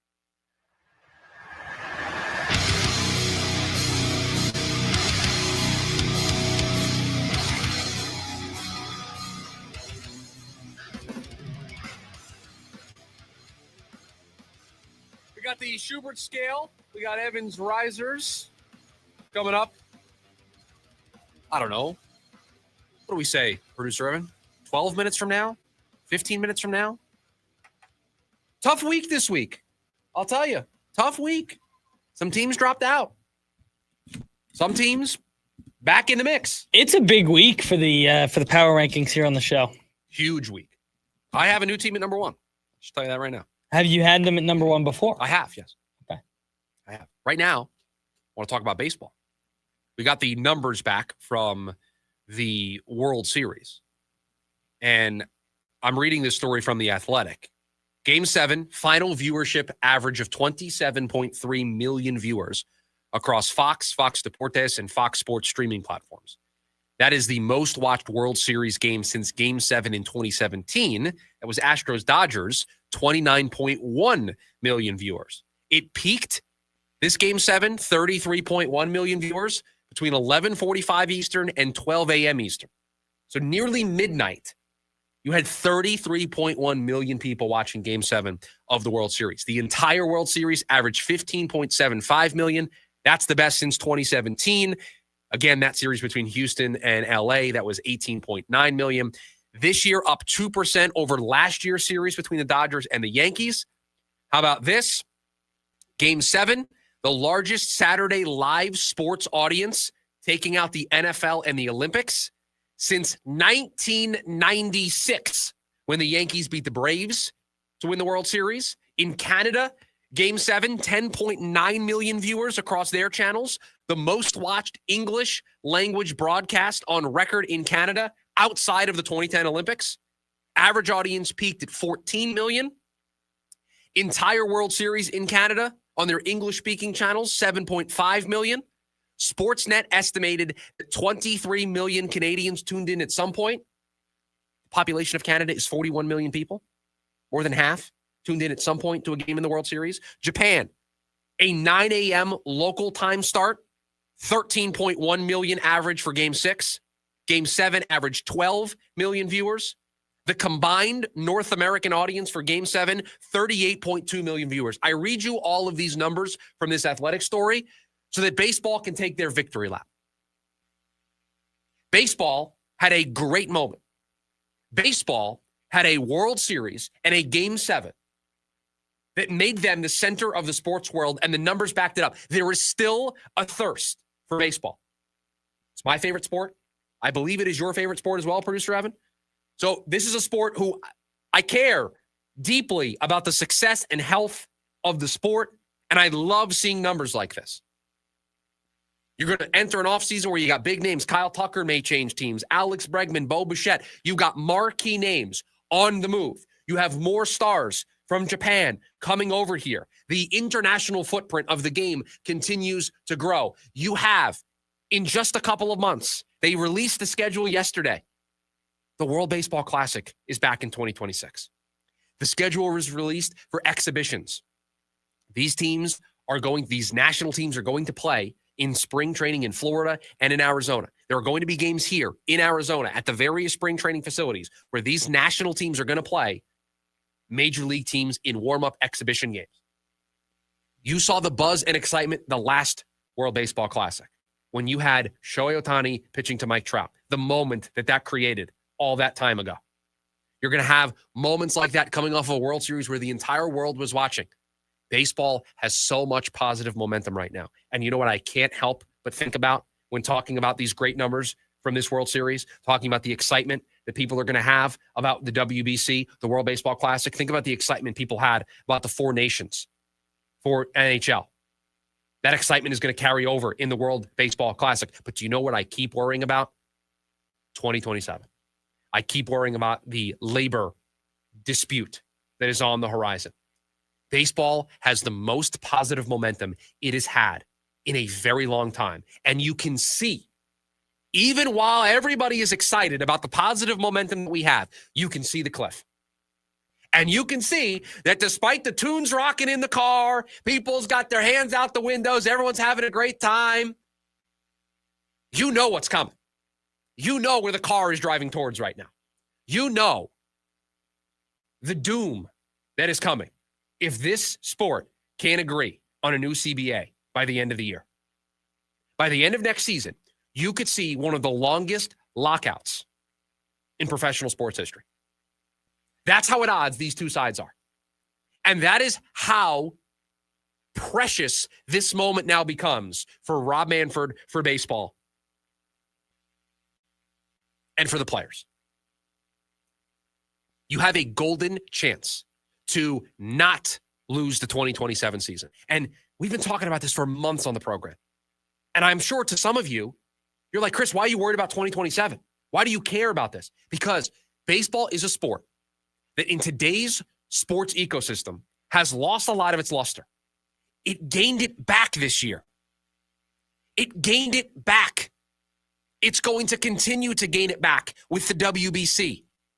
And yet I can't help but be worried about them losing all of the momentum in a year's time.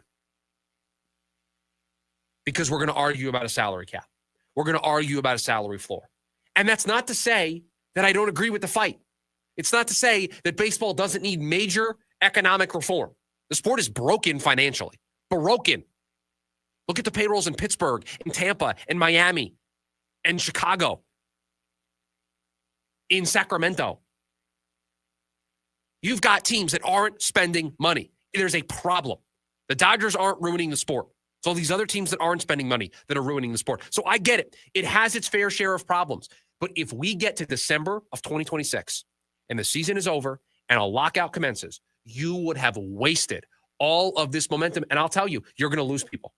There are going to be people, because I don't think if we get to December of next year and there is a lockout, it's a quick and speedy couple weeks back and forth, and we don't miss any time and spring training starts as usual. I think we're in it for the long haul. If they get a lockout, we're talking about at least the first 2 months of the season, if you ask me. I tend to think so. I tend to agree that it's not going to be. And so you are going to waste, because people are going to find other things to do with their time. People are going to find other sports to watch, other things to consume. It's already hard enough as it is to follow baseball with all the different streaming services that you have. Locking out and missing time is going to push all those people that were looking for an exit ramp, that just needed to be nudged one direction in order to leave, to take the exit ramp, to not come back. You had 38 million people in North America watch Game 7 of the World Series. You had the largest Saturday live sports event outside of the Olympics and the NFL, which are two juggernauts that you put in buckets on their own, since 1996. That's every NBA Finals. That's every Stanley Cup final. What other sports can we exclude? Every soccer World Cup, that's not on this list. The biggest audience for a Saturday live sports event since 1996. And you run the risk, and we all see it. We all know where this is heading, to not capitalize on it, because they'll capitalize on it in the spring with the World Baseball Classic. And that will lead into, I think, improved metrics throughout the year. And it'll all go away like that in December. So I don't know if it's Rob Manfred, because the players despise him. I don't know who it is, but somebody that isn't a sports radio host in Arizona needs to step in and say, guys, we can't waste these numbers. Print them out, post them somewhere, and say, this is what we are at risk of losing. Diminishing the growth of the game that we have been so desperate for years. We got it. We've got a sport that's there. We've got a sport that people want to consume. And I worry that they are going to let it all slip away. Now, I'll be there, because this is my favorite sport. I will be with it through thick and thin. I will be with it through whatever lockouts, however long. I'll be there on opening day, whether it's in April of 2027 or if it's in August of 2027. I will be there because I love the sport. I know I am not the general population. I know that I am not the casual fan who will use that as the exit ramp. You had so many people watching this sport and getting excited about this sport. All I heard about all weekend long was about Game 6 and Game 7. All you heard about. Even with it being college football Saturday and NFL Sunday. All everybody could talk about was the drama, the theatrics of Game 6 and Game 7. The double play at end Game 6. The comeback in Game 7. The extra innings. The little plays here and there that led the Dodgers to winning back-to-back titles. You have so much momentum, and you're only going to grow on it with the World Baseball Classic. Somebody has to stand up. And I think it's got to be on the player side. But unfortunately, I think both sides are so dug in right now that not even these great numbers are going to allow them to move an inch. I agree. And that's the concern I have. That the players are fighting for what I think is right. If I had to pick a side, I would pick the player's side. I think they are right to push for major change to the economic model of baseball. But just understand, if you're going to fight this hard for it, you're going to lose all of the gains that you just made this year. And I think the gains that you're going to make next year. 480-864-1060 is the phone number for you to join us here today on the program. You can also hang out with us over on the KDUS AM 1060 YouTube live stream. When we come back, it is the Schubert Scale. It's Evan Risers as we enter Week 10 tonight. I have to find out if anybody's using 3 points on tonight's game. We'll get to that here as well. It's the lunch break, KDUS AM 1060. On your ride home from work, join in on the Sports Zoo with Dave Rooster Bierstein. If we owned our own football team called the Angry Roosters and we kept signing people to contracts and they weren't honoring their contracts and kept demanding raises, at what point do we throw our hands up and just say no to everybody? We signed you to a contract. Play out your contract, and that's it. You earn a better contract on your next one, we'll pay you for that. Live weekdays from 5 to 6 p.m. here on KDUS AM 1060 and on the KDUS 1060 app. 9 Inch Nails. Live at Desert Diamond Arena, Friday, March 6th. Get tickets now at NIN.com. 9 Inch Nails. Live in Glendale.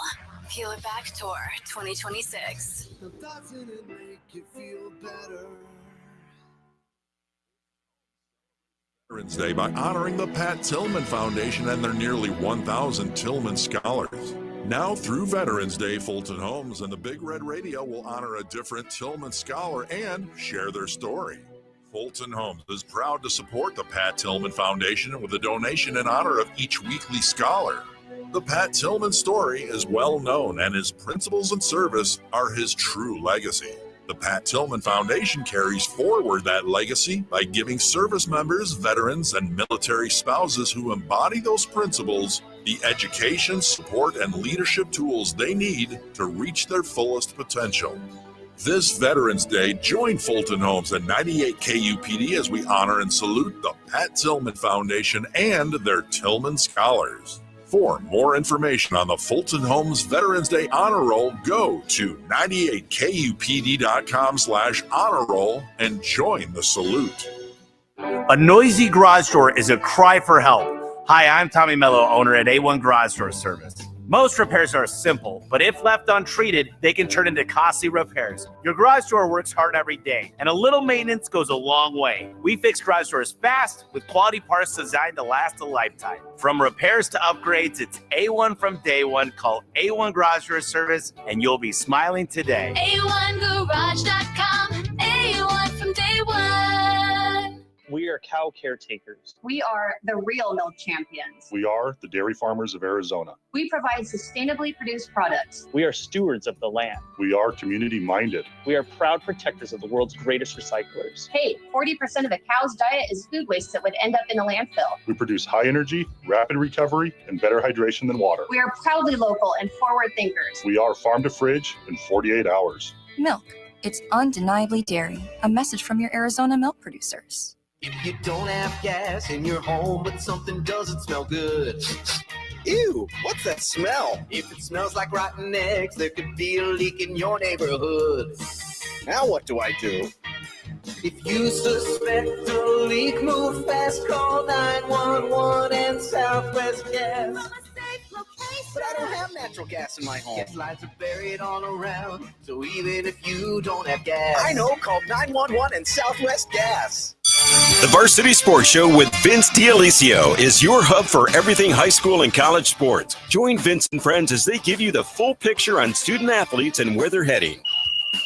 Live interviews with coaches across the valley. Asking some of the tough questions. Varsity recaps and in-depth interviews with tomorrow's sports stars. The Varsity Sports Show with Vince D'Alessio. Live every Saturday morning from 9 to 11 a.m. here on KDUS AM 1060 and on the KDUS 1060 app.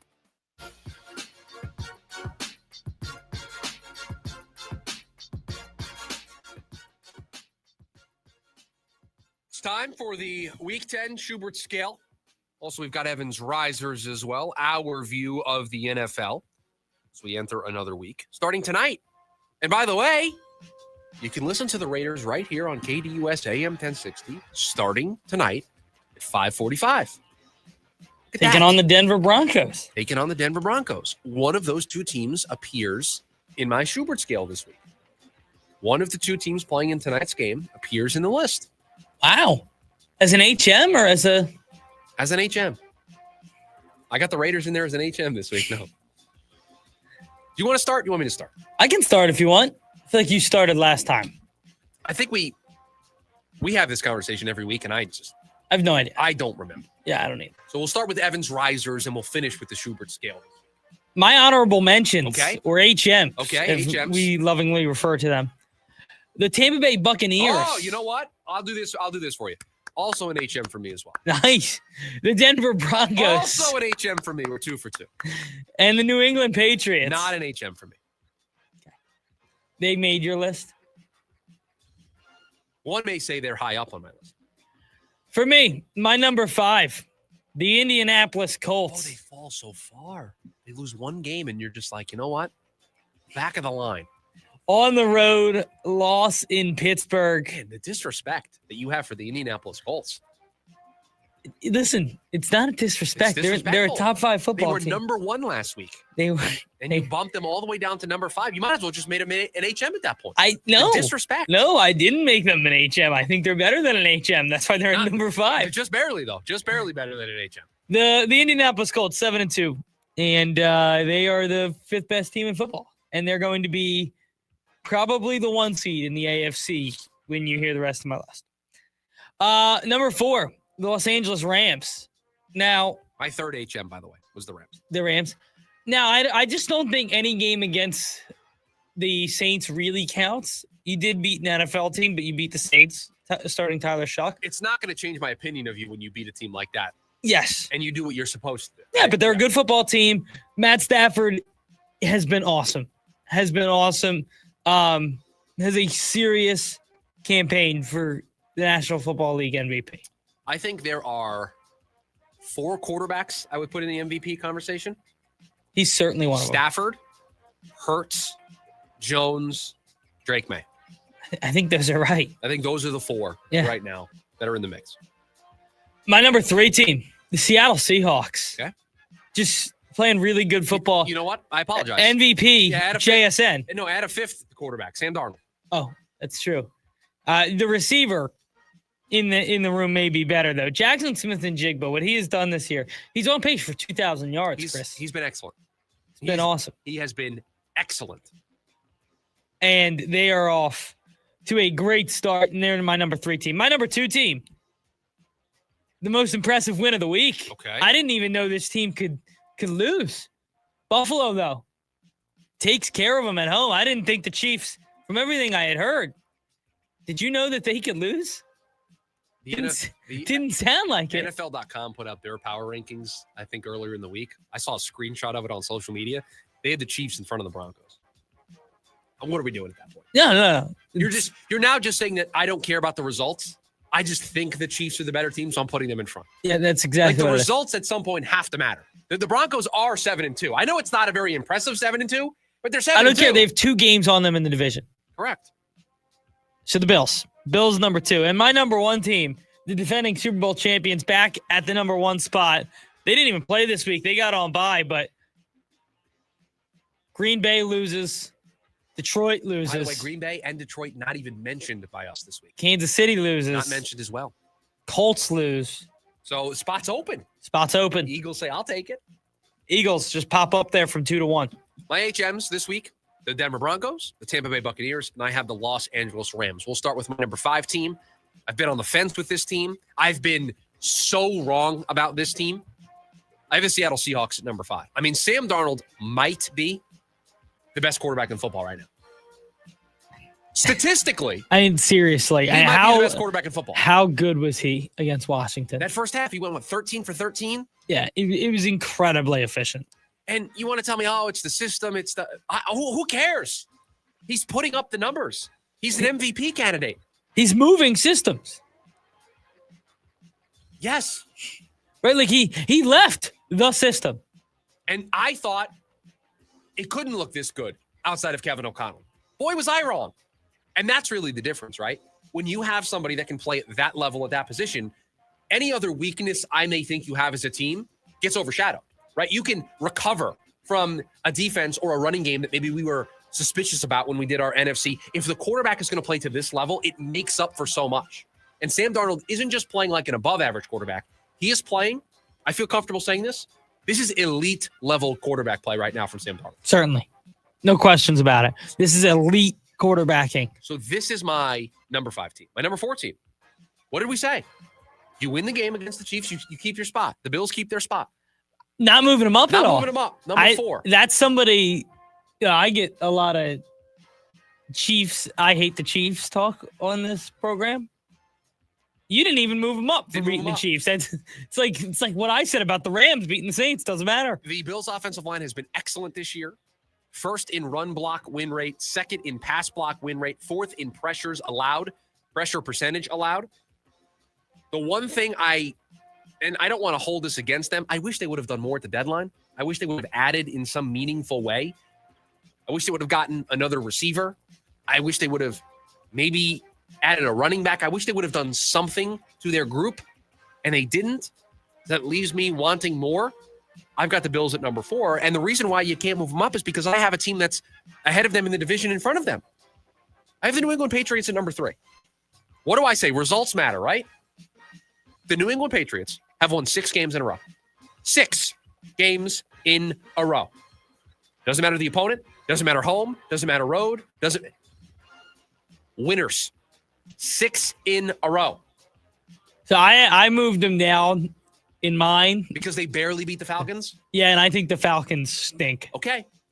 Just win, baby. 6 in a row. They're my number 3 team. I have the Indianapolis Colts at number 2. I did not move them down 5 spots the way you did. I moved them down 1 spot for tripping up against Pittsburgh. I just want to be clear. I moved them down 4 spots. Oh, so you had them at number 1 to 5. So 4 spots. I moved them down 1 spot. They were aggressive in their pursuit of Sauce Gardner to improve their defense. They are pushing all their chips in the middle around Daniel Jones. I do think what they have done this year is for real. But you lose to the Steelers. You lose to one of the good teams that you've played on your calendar. You can't just keep the number 1 spot off of vibes. So you move to the number 2 spot, which leaves the number 1 spot. And I'm with you, producer Evan. I have the Eagles back at number 1. I just want to be clear. The Colts would have the number 1 spot just on vibes. Oh, right. They would still be number 1. Yeah. Jalen Hurts the last 4 weeks among 35 qualified quarterbacks. And shout out to Brendan Deeg, who works for The Score for this stat. Among 35 qualified quarterbacks over the last 4 weeks, Jalen Hurts is first in EPA per play, first in completion percentage, first in yards per attempt, and second in touchdowns per game. The Eagles are back to being a juggernaut in the NFC because of the play of Jalen Hurts, because of those numbers I just read to you. It's the reason he's in the conversation for the MVP. As he should be, with the way that he's playing. Seahawks 5, Bills 4, Patriots 3, Colts 2, Eagles 1, my Schubert scale for Week 10 in the NFL. My Evans Risers, Eagles 1, Bills move up to 2, Seattle sits at 3, Rams at 4, Colts at 5. 2 overlaps in the HMs for us, Bucks and Broncos. Sitting outside in the honorable mentions, Patriots make it in to my HMs as well. I had the Rams in there as my 3rd HM. That'll do it for the Schubert Scale Evans Risers for Week 10 in the NFL. When we come back, one more before we hand things off at the top of the hour to Jim Rome. All of the stories we didn't get to throughout the course of the program, we call them the leftovers. We'll get to them next. It's the lunch break. KDUS, AM 1060. KDUS AM 1060 is your home for the Jim Rome Show. This is what I mean when I say that was a collapse for the ages. An all-time tank job. Not only did the Giants lead 19-0, going to the fourth quarter, they scored 2 fourth-quarter touchdowns, and they still lost. The Giants were 99.8% to win that game, according to ESPN. But according to the Broncos, the number was actually 0.0%. Here on KDUS AM 1060 and on the KDUS 1060 app. At Winco, we're working to save you money. Big savings on top quality meat, produce, seafood, and deli. Bakery fresh breads, cakes, and cookies made daily in store. Low prices on top quality national brands and thousands of our own private label. In every aisle, every department, every day. 9 stores in the Phoenix area, including the new Santan Valley location. Services. At our core, we're relationship builders. We're home and auto bundlers, life insurers, farm and ranch protectors, and retirement planners. We're neighbors, community members, and friends. We're the people you can count on now and for years to come. Find a Farm Bureau agent at fbfs.com/protect. Farm Bureau Property and Casualty Insurance Company, Western Agricultural Insurance Company, Farm Bureau Life Insurance Company. For over 50 years, they redefined rock. The spirit lives on. Monday warrior, mean stride. Today's Tom Sawyer, mean pride. Geddy Lee and Alex Lifeson celebrate 50 years of Rush 50-something tour, December 1st and 3rd, 2026, Desert Diamond Arena. Tickets are on sale now at rush.com. Legends don't stop. They evolve. Rush. When is Kate getting here? Should be any minute. She was on one of her Goodwill treasure hunts. Treasure hunt? Oh, here she comes. And in an amazing new jacket. Ready to rock, guys? You definitely are. Where'd you get that? Don't you love it? I got it at Goodwill. Kate got it at Goodwill. With hundreds of thousands of unique items arriving in-store daily, you can get it at Goodwill too. Find your convenient neighborhood location at goodwillaz.org. Nonprofit for good. Join in on the Sports Zoo with Dave Rooster Bierstein. Oklahoma City taking out everybody on their way to the championship. One of the youngest, I think they average 26 years old, Yeah. Rich. As long as they have the Derek Jeter, Michael Jordan team, or at least one person on that team, hopefully it's Shea Gilgeous-Alexander, they have a chance. And listen, it's human nature to be the best and think, I'll be the best again. And then you fall short. I'm going to say Oklahoma City will not go back-to-back. Live weekdays from 5 to 6 p.m. here on KDUS AM 1060 and on the KDUS 1060 app.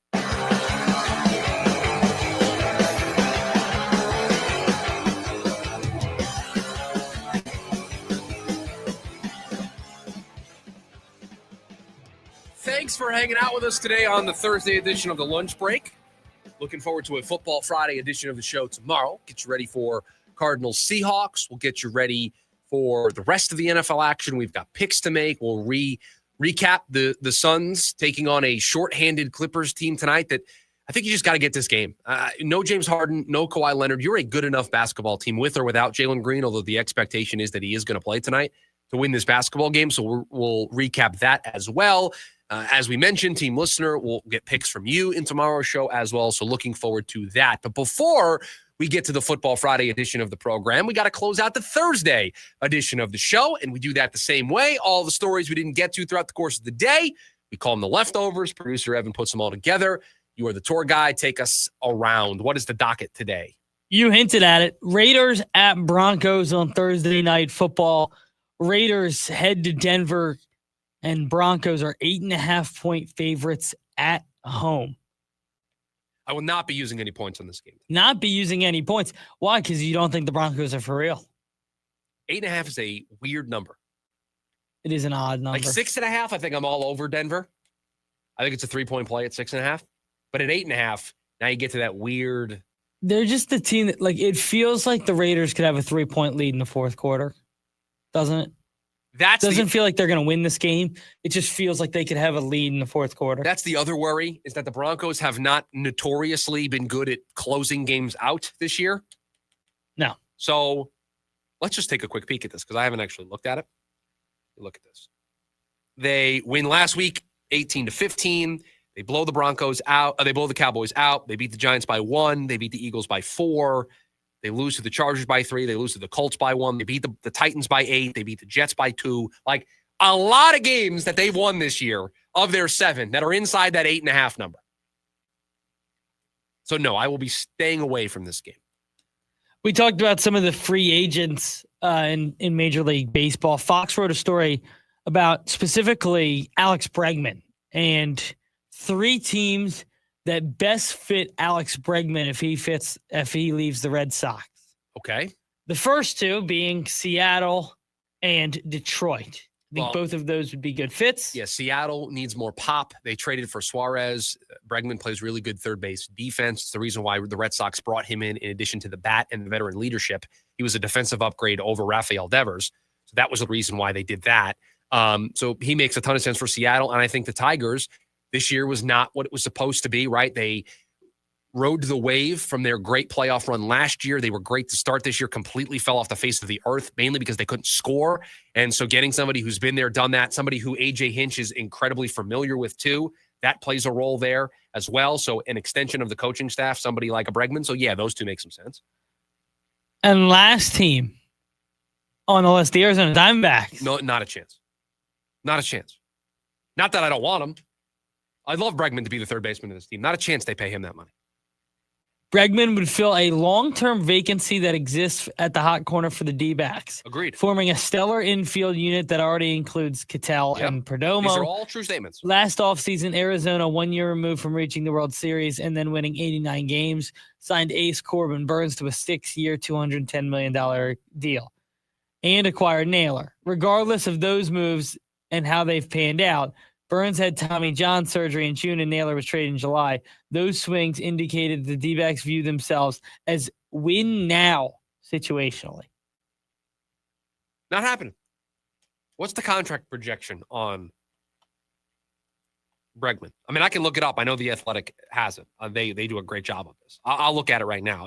Whatever it is, I don't think the Diamondbacks are going to be in the mix. What do you think? 180 to 185 million, 5 years, 6 year. The projected contract is a 6-year, $171 million deal. You almost said 30 a year. On what planet are the Diamondbacks going to be in the mix there? I think they could be. Not this It'd be one. their only free agent signing. They would use all their money on that. I think they should do it. Add some pop, some good fielding at third base. He's a good player. Okay. All right. Hold on, though. If you're going to do that, if you're going to use all of your resources on one player, why wouldn't you just sign Kyle Tucker? Yeah. What's Kyle Tucker's number? 12 years, $460 million. Does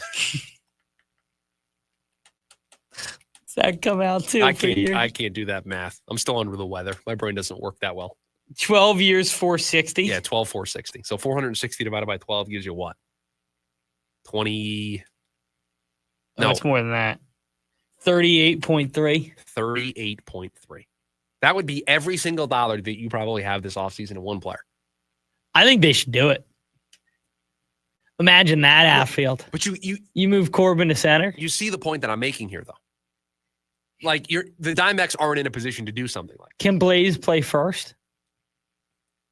I don't know. I don't know the answer to that question. I don't think they're Bregman, Blaze, Perdomo, no. They're not signing Marte. both guys. They're not signing both guys. I said Blaze. Right, but we were talking about Kyle Tucker. Yeah. But what if they sign Bregman? Now let's say they do both. Right. So Bregman at third. Yep. Perdomo at short. Marte at second. They'll still have to figure out first base, but that's Pavin. Whatever. Pavin, and then I think they need somebody from the right side to platoon. Your outfield can be Blaze. I guess you can keep rolling out Alec Thomas, and then you could have no Blaze Lawler. I think what they would then do is they would trade Lawler for a pitcher, because then you would literally have no resources left. You'd have to trade multiple prospects to go get other help. I think they should do it. Go sell the farm, go get pitchers, and bring in Alex Bregman.